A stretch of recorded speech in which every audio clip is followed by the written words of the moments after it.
ಈ ಲಿಂಗಾಯತ ವೀರಶೈವ ಹೀಗೆ ಭೇದ ಮಾತಾಡಕ್ ಹತ್ತಿದ ಕೂಡಲೇ ಟೀಕ್ಸ್ದವರಿಗೆ ಶಿಕ್ಷೆ. ನಮ್ಮ ದೇವತೆಗಳ ಬಗ್ಗೆ ಯಾವ ಕೆಟ್ಟ ಶಬ್ದಗಳನ್ನು ಬಳಸ್ತಾ ಇದ್ರು. Lakshmi it is jolly Lakshmi. ನಾನು ಬ್ಯಾನ್ ಮಾಡೋದ್ರಿಂದ ಬಾಯಿ ಕಟ್ಲಿಕ್ಕೆ ಆಗೋದಿಲ್ಲ. ಹೇಳ್ಯಾರ ನಾನು ಹೇಳ್ಬೇಕಾ ಸುಳಿ ಮಕ್ಕಳಿಗೆ ಮತ್ತೆ ಯಾರು ಹೇಳಕ್ ಸಾಧ್ಯ ಇಲ್ಲ.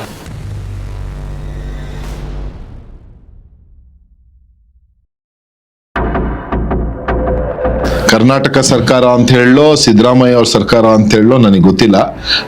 ಅವರ ಸರ್ಕಾರ ನಿಮಗೆ ವಿಜಯಪುರಕ್ಕೆ ಹೋಗೋದನ್ನ ಬ್ಯಾನ್ ಮಾಡಿದೆ. ಬಟ್ ಆದ್ರೆ ನಿಮ್ ವಿಚಾರ ಹೋಗೋದಕ್ಕೆ ಬ್ಯಾನ್ ಮಾಡಕ್ ಆಗಿಲ್ಲ, ಅವರಿಗೆ ಬ್ಯಾನ್ ಮಾಡಿದ್ದಾರೆ. ಇದಕ್ಕೆ ತಮ್ಮ ಒಂದು ಅನಿಸಿಕೆ ಏನು ಇದ್ರ ಬಗ್ಗೆ, ಅಥವಾ ಇದ್ರದ್ದು ಹೋರಾಟ ಅಥವಾ ಇದ್ರ ವಿರುದ್ಧವಾಗಿ ನಾವು ಏನಾರ ಮಾಡಬೇಕು ಅನ್ನೋ ನಾನು ಯಾವಾಗ್ಲೂ ಎಲ್ಲವನ್ನು ಪಾಸಿಟಿವ್ ಆಗಿ ತಗೊಳ್ತಿರ್ತೇನೆ. ಅವ್ರು ಒಳ್ಳೇದ್ ಮಾಡಿದ್ರು ಅಂತ, ಅದರಿಂದಾಗಿ ಇಡೀ ಕರ್ನಾಟಕಕ್ಕೆ ಗೊತ್ತಾಯ್ತು ಇವ್ರೇನ್ ಹೊಲಸು ಮಾಡಿದ್ದಾರೆ ಅಂತ.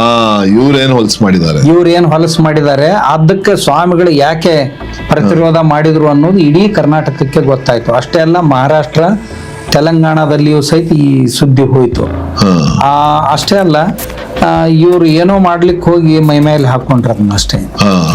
ನನ್ ಬ್ಯಾನ್ ಮಾಡೋದ್ರಿಂದ ಬಾಯಿ ಕಟ್ಲಿಕ್ಕೆ ಆಗೋದಿಲ್ಲ. ನಾನು ಬೇರೆ ಕಡೆ ಕುತ್ಕೊಂಡು ಮಾತಾಡ್ತೀನಿ. ತಂತ್ರಜ್ಞಾನ ಇದೆ, ಅದನ್ನ ಬಳಸ್ಕೊಂಡು ನಾನು ಎಲ್ಲಿ ಕೂತು ಎಷ್ಟು ಬ್ಯಾನ್ ಮಾಡೋರು. ಅವರು ಒಬ್ರು ಮಂತ್ರಿಗಳು ಹೇಳಿದ್ರು, ವಿಜಯಪುರದ ಉಸ್ತುವಾರಿ ಮಂತ್ರಿಗಳು, ನಾವ್ ಇಡೀ ಕರ್ನಾಟಕದಲ್ಲೇ ಬ್ಯಾನ್ ಮಾಡ್ತೀವಿ. ಇದರ ಅರ್ಥ ಏನಾಯ್ತು? ಇವರೆಲ್ಲ ಪೂರ್ವದಲ್ಲೇ ನಿಶ್ಚಯ ಮಾಡಿದ್ದಾರೆ ಅಂತ ಅರ್ಥ ಆಯ್ತು. ಆಮೇಲೆ ಒಂದ್ಸಾರಿ ಇಲ್ಲ ಅವ್ರ ಕ್ಷಮೆ ಕೇಳಿದ್ರೆ ನಾನೇ ಹೋಗಿ ಕರ್ಕೊಂಡು ಬರ್ತೀನಿ. ನಾನು ಹೇಳಿದ್ದೀನಿ, ಕ್ಷಮೆ ಕೇಳಿದ್ರೆ ನಾನು ಅವ್ರ ಪಾದ ಮುಟ್ಟಿ ನಮಸ್ಕಾರ ಮಾಡಿ ಕರ್ಕೊಂಡ್ ಬರ್ತೀನಿ ಅಂತ ಹೇಳಿದ್ದೀನಿ. ನನಗೂ ಆತ್ಮೀಯರವರು ಏನ್ರಿ, ನಾನೇ ಕರ್ಕೊಂಡ್ ಬರ್ತೀನಿ ಅಂತ ಹೇಳಿದ್ದೀನಿ. ಯಾರನ್ನ ಕ್ಷಮೆ ಕೇಳ್ಬೇಕಂತ, ಏನಕ್ಕೆ ಕ್ಷಮೆ ಕೇಳ್ಬೇಕಂತ? ಅದು ಏನೋ ಉಚ್ಚರಂಗ್ ಮಾತಾಡಿದೆ, ಭ್ರಮಿಷ್ಟ್ರು ಮಾತಾಡ್ತಾರಲ್ಲ, ಏನೋ ಇಲ್ಯೂಷನ್ದಲ್ಲಿ ಮಾತಾಡಿರ್ಬೋದು, ಭ್ರಮಿಷ್ಟ್ರಾಗಿರ್ಬೋದು ಅಂತ ನನ್ಗನ್ಸುತ್ತೆ. ಯಾರನ್ನ ಕೇಳ್ಬೇಕು, ಏನ್ ಕೇಳ್ಬೇಕು, ಯಾಕೆ ಕೇಳ್ಬೇಕು? ಅಲ್ಲ, ತಪ್ಪು ಮಾಡಿದವ್ರು ನೀವು. ಅದೇ ನಾನೇನು ವ್ಯಕ್ತಪಡಿಸಿನ ಅದು ಪ್ರತಿಕ್ರಿಯೆ. Every action as equal and opposite reaction. ನೀವು ದೇವರಿಗೆ ಬೈದವ್ರು ನೀವು. ಕೊಲ್ಲೂರು ಮೂಕಾಂಬಿಕೆಗೆ ಸೀರೆ ಉಡಿಸಿದ್ರೆ ದೇವರು ತೃಪ್ತಿ ಆಗ್ತಾಳಂತ ಅಂದ್ರೆ ಅವ್ನು ಗಣಪತಿ ದೇವ್ರು ಅಂದವ. ಹೆಂಗ್ರಿ ಗಣಪತಿ ದೇವ್ರು ಆಗ್ತಾನ? ಇದು ದೇಹ ನೋಡಿದ್ರೆ ಮನುಷ್ಯರದು, ತಲೆ ನೋಡಿದ್ರೆ ಅವನೆಂತ ಸೈಂಟಿಫಿಕ್ ಇರ್ಬೋದ್ರಿ. ಮೊದಲನೇ ದೇವ್ರು ಜೋಡಿಸ್ತಾನ. ಆ ಪಾರ್ವತಿ ಗಂಡಗೊಂದು ಕೆಟ್ಟ ಚಾಳ ಇತ್ರಿ. ಆಕಿ ಯಾವಾಗ ಮನ್ಯಾಗ ಒಳಗೆ ಬತ್ಸಲಾಗ ಜಳಕ ಮಾಡ್ತಿರ್ತಾಳ ನೋಡ್ರಿ, ಆವಾಗ ಅವ ಒಳಗೆ ಹೋಗಿದ್ನಂತ್ರಿ ಶಿವ. ಬಂದ ಬಿಟ್ಟನ್ರಿ ಅವ. ಯಾವ ಪರಮೇಶ್ವರ ಶಿವ ಒಬ್ಬನ ಬರ್ಲಿಲ್ರಿ. ಆ ಗಿಡ್ಡು ವೀರಭದ್ರನ್ ಕರ್ಕೊಂಡ್ ಬಂದವ. ಅವನ ಅಪ್ಪಣೆ ಆಗದೆ ನಿಮ್ಮನ್ನ ಒಳಗೆ ಬಿಡುದಿಲ್ಲ. ನೀ ಯಾರ್ಲೇ ಮಗನ ಅಂದವ ಶಿವ. ನಾ ಪಾರ್ವತಿ ಮಗ. ನನಗ್ ಗುರುತಿಲ್ಲ, ನೀ ಹೆಂಗ್ ಬಿಟ್ಟಿಯೋ ಬೋಳಿ ಮಗನ ಅಂದ. ದೇವರನ್ನೆಲ್ಲ ಸಂಗ್ರಹ ಮಾಡ್ಕೊಂಡು ಒಯ್ದು ಹೊಳೆಗೆ ಹಾಕ್ಬೇಕಂದವ್ರು ನೀವು. ನಮ್ಮ ದೇವರ ಗೂಡುಗಳನ್ನ ನೋಡಿದ್ರೆ ಅದು ಒಂದು ಮ್ಯೂಸಿಯಂ ಆಗಿರುತ್ತೆ. ಆ ಮ್ಯೂಸಿಯಂ ಅನ್ನ ತೆಗೆದುಹಾಕಿ ಆಮೇಲೆ ಸಿಕ್ಕಾಪಟ್ಟೆ ಅಶ್ಲೀಲವಾಗಿ ಲಕ್ಷ್ಮಿಗೆ ಜೂಲಿ ಲಕ್ಷ್ಮಿ ಅಂತ ಬೈಯೋದಾಗ್ಲಿ. Who is Lakshmi it is jolly Lakshmi.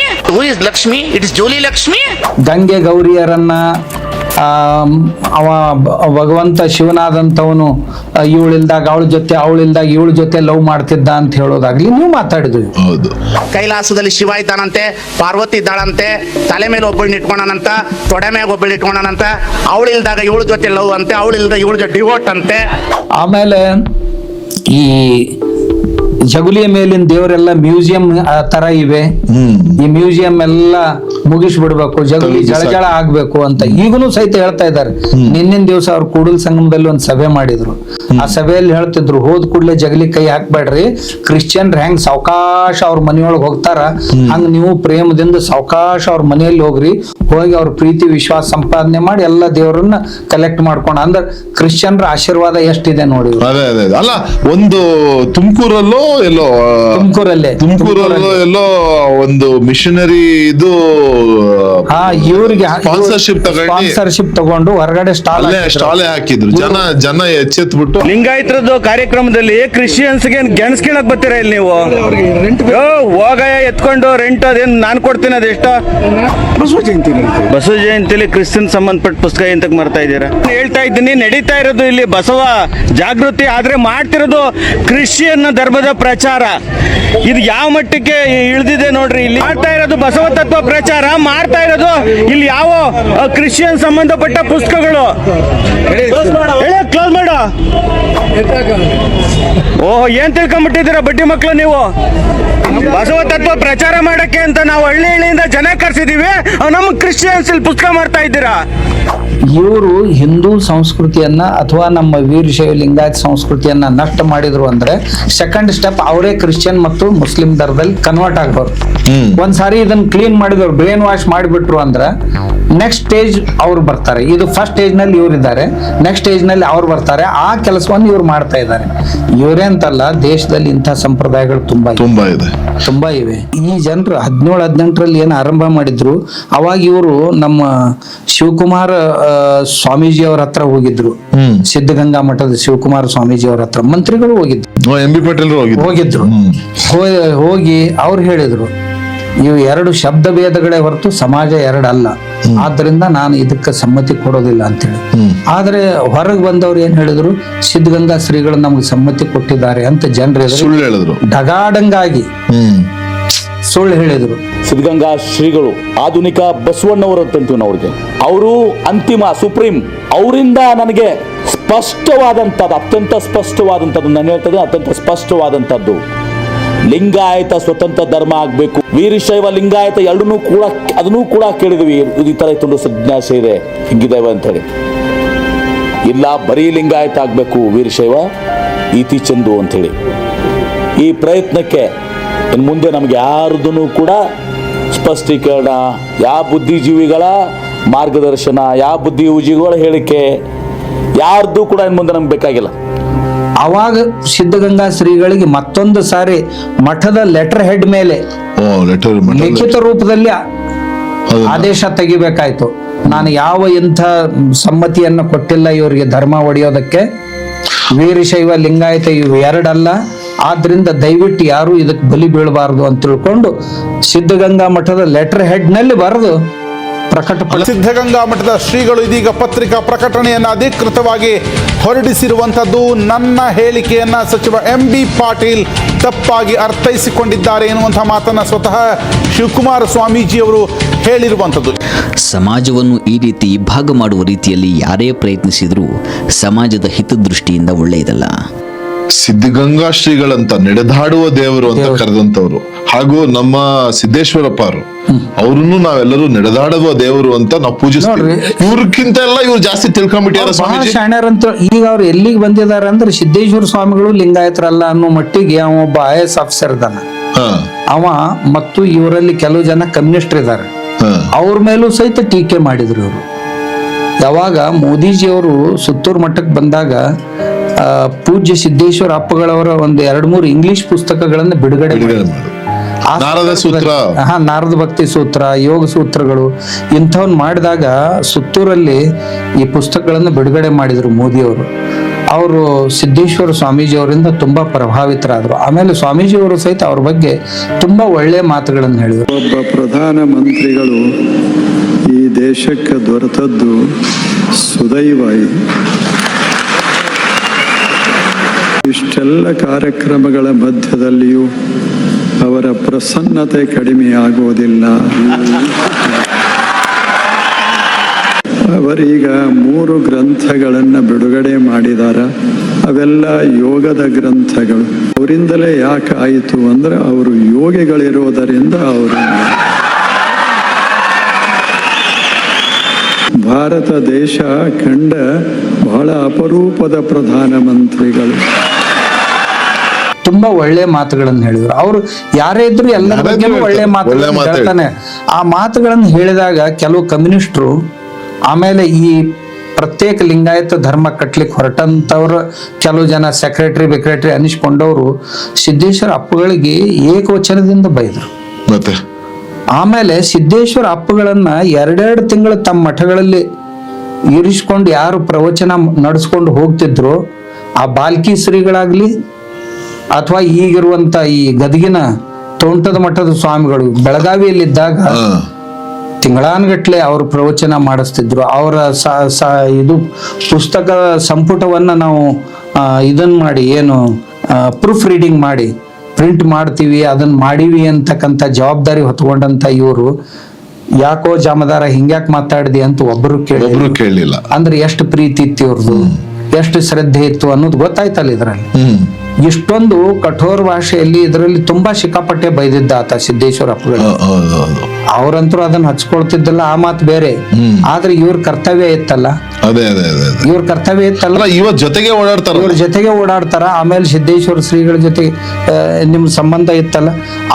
Siddeshwara ಅಪ್ಪಗಳಂತರೂ ನೋಡ್ರಿ ಬ್ರಹ್ಮಸೂತ್ರವನ್ನು ನಮ್ಗೆ ಹೇಳ್ತಿದ್ರು, ಭಗವದ್ಗೀತೆ ಮೇಲೆ ಉಪದೇಶ ಪ್ರವಚನಗಳನ್ನು ಮಾಡ್ತಿದ್ರು, ಉಪನಿಷತ್ತುಗಳ ಮೇಲೆ ಪ್ರವಚನಗಳನ್ನ ಹಳ್ಳಿಗಳಲ್ಲಿ ಮಾಡ್ತಿದ್ರು, ವಚನ ಶಾಸ್ತ್ರಗಳ ಮೇಲಂತರೂ ಧಾರಾಳವಾಗಿ. ಆಮೇಲೆ ಯಾವುದು ಇದು ಇಲ್ಲ ಅಂತಿಲ್ಲ, ಎಲ್ಲ ವಿಷಯಗಳ ಮೇಲೆ ಅವ್ರಕ್ಕಿಂತ ಜಾಸ್ತಿ ಆಧ್ಯಾತ್ಮ ಅಂತ ತಿಳ್ಕೊಂಡ್ರು. ಇದ್ರ ಮೇಲೆ ತಿಳ್ಕೊಬೇಕು ಅವರ ಅಭಿಪ್ರಾಯ ಏನಿತ್ತು, ಹೇಗಿತ್ತು ಅಂತ. ಬಂದವರು ಶಾಣ್ಯರು ತಿಳ್ಕೊಬೇಕು. ಇದು ಸಮನ್ವಯ ಮಾಡೋದಕ್ಕಾಗಿ ಅಷ್ಟೇ ಅಲ್ಲ, ಭಗವದ್ಗೀತೆಯ ಪ್ರತಿಯೊಂದು ಶ್ಲೋಕಕ್ಕೆ ವಚನಗಳನ್ನ ಜೋಡಿಸಿದ್ರು ಸಿದ್ದೇಶ್ವರಪ್ಪರು. ಆಮೇಲೆ ಸಿದ್ಧಾಂತ ಶಿಖಾಮಣಿಯ ಪ್ರತಿಯೊಂದು ಶ್ಲೋಕಗಳಿಗೂ ವಚನಗಳನ್ನ ಜೋಡಿಸಿದ್ರು. ಸಮನ್ವಯ ಮಾಡೋದಂದ್ರೆ ಹೇಗ್ ಮಾಡ್ಬೇಕು, ಹೀಗೆ ಎಲ್ಲವುಗಳ ಮೇಲೂ ಅಲ್ಲಿ ಎಲ್ಲ ಪುಸ್ತಕಗಳಿವೆ. ಅವರು ಇವ್ರ ಹಾಗೆ ಚಿಲ್ಲರ್ ಮನಸ್ಸಿನವರಾಗಿ ಎಲ್ಲವನ್ನು ಸಮಗ್ರತೆಯಿಂದ ಸಮನ್ವಯ ಮಾಡಿಕೊಂಡು ಹೋಗ್ಬೇಕನ್ನೋರಾಗಿದ್ರು. ನಾವು ಅದನ್ನು ಕಲ್ತಿದ್ದೀವಿ. ಗೋಗಳನ್ನ ಕತ್ತರಿಸಿ ತಿನ್ನುವ ಒಂದು ಸಮಾಜ, ಆ ಸಮಾಜಕ್ಕೆ ವೀರಶೈವ ಲಿಂಗಾಯತರನ್ನ ಹೋಲಿಸಿ ಬಸವಣ್ಣವರು ಮೊಹಮ್ಮದ್ ತರನೇ ಅನ್ನುವ ಒಂದು ಟೋಳಿ ಶುರುವಾಗಿದೆ. ಆ ಟೋಳಿ ಊರ್ ತುಂಬಾ ಓಡಾಡ್ತಾ ಇದೆ. ಆ ಟೋಳಿ ಎಲ್ಲರಲ್ಲೂ ಒಂದು ಧರ್ಮದಲ್ಲಿ ವಿಷಬೀಜವನ್ನ ಬಿತ್ತಿ ಜನರನ್ನ ಡಿವೈಡ್ ಮಾಡುವ ಒಂದು ಪ್ರಯತ್ನ ಮಾಡ್ತಾ ಇದ್ದಾರೆ. ಕುರಾನ್ ಬೇರೆ ಅಲ್ಲ, ವಚನ ಬೇರೆ ಅಲ್ಲ. ಕುರಾನ್ ಬೇರೆ ಅಲ್ಲ, ವಚನ ಬೇರೆ ಅಲ್ಲ. ಅಲ್ಲಾ ಬಹಾರ್ ನಹೀ ಹೈ, ಅಲ್ಲಾ ಅಂದರ್ ಹಿ ಹೈ. ಲಿಂಗಾಯತ ಧರ್ಮ, ಇಸ್ಲಾಂ ಧರ್ಮ ಬೇರೆ ಬೇರೆ ಆಗಿದ್ರು ಕೂಡ ಎರಡೂ ಧರ್ಮದಲ್ಲಿ ಕೆಲವು ಸಮಾನ ಅಂಶಗಳು ಕಾಣಬಹುದು. ಮೊದಲು ನಮಗೆ ಬೇಕಾಗಿರ್ತಕ್ಕಂಥದ್ದು ನಮಾಜ್, ರೋಸಾ, ಜಕಾತ್, ಹಸ್. ಇದಕ್ಕೊಂದು ಅಂಕುಶ ಹಾಕದ್ ಹೇಗೆ ಸ್ವಾಮೀಜಿ? ನೋಡಿ, ಇವರು ಸುಮಾರು ವರ್ಷಗಳಿಂದ ಉದ್ಯೋಗ ಮಾಡ್ತಾ ಇದ್ದಾರೆ. ಇವ್ರಿಗೆ ತಮ್ಗೆ ಗೊತ್ತಿರಬೇಕು, ಒಂದು ಸಂಸ್ಥೆ ಇದೆ ಬಾಮ್ಸೇಫ್ ಅಂತ. ಆ ಸಂಸ್ಥೆಯವರು ಇವರು ಬ್ರೇನ್ ವಾಶ್ ಮಾಡಿ, ಯಾಕಂದ್ರೆ ಇದರಲ್ಲಿ ಕಮ್ಯುನಿಸ್ಟರು ಸೇರಿದ್ದಾರೆ ಮತ್ತು ಕೆಲವು ಜನ ದೇಶದ್ರೋಹಿಗಳು ಸೇರಿದ್ದಾರೆ, ಧರ್ಮದ್ರೋಹಿಗಳು ಸೇರಿದ್ದಾರೆ, ಹಿಂದೂ ಧರ್ಮವನ್ನು ದ್ವೇಷಿಸುವಂತ ಧರ್ಮದ್ರೋಹಿಗಳು ಇದರಲ್ಲಿ ಸೇರಿ ಆಮೇಲೆ ಏನಾಗಿದೆ, ಇದರಲ್ಲಿ ಕೆಲವರು ಇಂಥ ಕಾಲೇಜ್ಗಳಲ್ಲಿ ಅಥವಾ ಯೂನಿವರ್ಸಿಟಿಯಲ್ಲಿ ಕಲ್ತು ಬಂದಿದ್ದಾರಲ್ಲ, ಅಲ್ಲಿ ಆ ಡಿಪಾರ್ಟ್ಮೆಂಟ್ ಆಫ್ ಹೆಡ್ ಅಥವಾ ಪ್ರಮುಖರು ಅಂತ ಏನಿದ್ರು ಅವರು ಕಮ್ಯುನಿಸ್ಟ್ ಇದ್ರು. ಅವ್ರ ಕೈಯಲ್ಲಿ ಕಲ್ತು ಬಂದಂತ ಎಲ್ಲರೂ ಪರಿವರ್ತನೆ ಆಗಿಲ್ಲ, ಆದ್ರೆ ಬಹಳ ಜನ ಆ ವಿಚಾರಗಳನ್ನು ತಂದು ಈ ನಮ್ಮ ವೀರಶೈವ ಲಿಂಗಾಯತ ಧರ್ಮದಲ್ಲಿ ಹಾಕಿ ಧರ್ಮವನ್ನು ಭ್ರಷ್ಟಗೊಳಿಸುವಂತ ಕೆಲಸ ಮಾಡ್ತಾ ಇದ್ದಾರೆ. ತುಂಬಾ ಕಟುವಾಗಿ ದೇವತೆಗಳನ್ನ ಮೊದಲು ಮುಸ್ಲಿಮ್ರು ಯಾವ ರೀತಿ ಸ್ವಾತಂತ್ರ್ಯ ಪೂರ್ವದಲ್ಲಿ ನಮ್ಮ ದೇವತೆಗಳ ಬಗ್ಗೆ ಯಾವ ಕೆಟ್ಟ ಶಬ್ದಗಳನ್ನು ಬಳಸ್ತಾ ಇದ್ರು ಮುಸ್ಲಿಮ್ರು.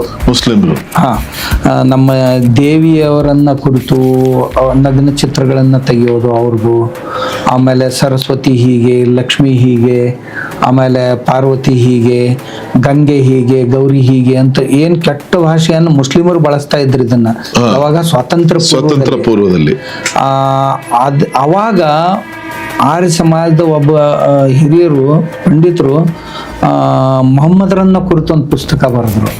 ನಮ್ಮ ದೇವತೆಗಳನ್ನ ನೀವು ಟೀಕಿಸ್ತೀರಿ ಅಂದ್ರೆ ನಾವು ನಿಮ್ದನ್ನು ನೋಡ್ತೀವಿ ಅಂತ. ಆ ಪುಸ್ತಕದ ಹೆಸರು ರಂಗೀಲಾ ರಸೂಲ್ ಅಂತ ಒಂದು ಪುಸ್ತಕ ತಂದ್ರು. ಆ ಪುಸ್ತಕ ಬಂದ ನಂತರ ಅವ್ರಿಗೆ ಪೆಟ್ಟು ಬಿತ್ತು. ಅಂದ್ರೆ ಇವರು ನಮ್ದನ್ನು ತೆಗಿತಾರೆ ಅಂದ್ರೆ ಅವ್ರದೆಲ್ಲ ಚೆನ್ನಾಗಿ, ಅವ್ರದ್ದೇನೋ ಹತ್ಯೆ ಆಯ್ತು ಬರ್ದವ್ರದ್ದು. ಯಾರು ಬರದ್ರಲ್ಲ ಅವಾಗ ಒಂದು ದೊಡ್ಡ ಕಥೆ ಆಯ್ತು. ಯಾರು ಚಿತ್ರಗಳನ್ನ ತೆಗೆದು ಹಿಂದೂ ಧರ್ಮದ ಅವಹೇಳನೆಯನ್ನು ಮಾಡ್ತಿದ್ರಲ್ಲ, ಅವಾಗ ಗಾಂಧೀಜಿಯವರು ತಮ್ಮ ದಿನಪತ್ರಿಕೆಯಲ್ಲಿ ಅಥವಾ ವಾರಪತ್ರಿಕೆಯಲ್ಲಿ ಅಗ್ರಲೇಖ ಬರೆದ್ರು, ಸಂಪಾದಕೀಯ ಬರೆದ್ರು. ಪ್ರತಿಯೊಬ್ಬರಿಗೂ ಅಭಿವ್ಯಕ್ತಿ ಸ್ವಾತಂತ್ರ್ಯ ಇದೆ, ಆದ್ದರಿಂದ ಅವರು ತಮ್ಮ ಅಭಿವ್ಯಕ್ತಿ ತಮ್ಮ ಸ್ವಾತಂತ್ರ್ಯವನ್ನು ವ್ಯಕ್ತ ಮಾಡಿದ್ದಾರೆ. ಅದನ್ನ ನೀವು ಅಷ್ಟು ಕಠೋರವಾಗಿ ಟೀಕ್ಸೋ ಇದು ಇಲ್ಲ ಅಥವಾ ಹಿಂಸೆಗೆ ಇಳಿಬಾರ್ದು. ಅದು ಅವರ ಅಭಿವ್ಯಕ್ತಿ ಸ್ವಾತಂತ್ರ್ಯ ಮುಸಲ್ಮಾನರದು ಅಂತ ಸಂಪಾದಕೀಯ ಬರೆದ್ರು. ಮುಂದೆ ರಂಗೀಲಾ ರಸೂಲ್ ಏನ್ ಬಂತಲ್ಲ, ಅವಾಗ ಗಾಂಧೀಜಿಯವರೇ ಒಂದು ಮತ್ತೆ ಇದನ್ನ ಬರೆದ್ರು, ಅಗ್ರಲೇಖ ಅಂದ್ರ ಸಂಪಾದಕೀಯ ಬರೆದ್ರು. ಮತ್ತೊಂದು ಧರ್ಮವನ್ನ ಟೀಕಿಸುವುದು ಸರಿಯಲ್ಲ, ಅವ್ರ ಅಲ್ಪಸಂಖ್ಯಾತರದಾರ, ಅವರನ್ನ ಟೀಕಿಸೋದು ಈ ರೀತಿ ಸರಿಯಲ್ಲ ಅಂತ ಬರೆದ್ರು. ಆಮೇಲೆ ನೀವು ಅದಕ್ಕೆ ಅವರು ಕೋರ್ಟ್ಗೆ ಹೋದ್ರು ಮುಸಲ್ಮಾನರು, ಈ ಪುಸ್ತಕವನ್ನ ಪ್ರಿಂಟ್ ಆಗ್ಬಿಡ್ಬಾರ್ದು ಮತ್ತು ಬ್ಯಾನ್ ಮಾಡ್ಬೇಕಂತ. ಕೋರ್ಟ್ ಅದಕ್ಕೆ ಅನುಮತಿ ಕೊಡ್ಲಿಲ್ಲ. ಅಭಿವ್ಯಕ್ತಿ ಸ್ವಾತಂತ್ರ್ಯ ಇದೆ ಅಂತ ಕೊಡ್ಲಿಲ್ಲ, ಬ್ರಿಟಿಷರ್ ಸರ್ಕಾರ ಕೊಡ್ಲಿಲ್ಲ ಅಂದ ಕೂಡಲೇ ಆ ಪ್ರಕಾಶಕರು ಏನಿದ್ರು ಮಹಾನುಭಾವರು, ಅವರು ಮಹಾಶಯರು ಇದ್ರವ್ರು ಲಾಹೋರ್ದವರು, ಅವ್ರ ಮೇಲೆ 2 ಮರ್ಡರ್ ಅಟೆಂಪ್ಟ್ ಆದವು.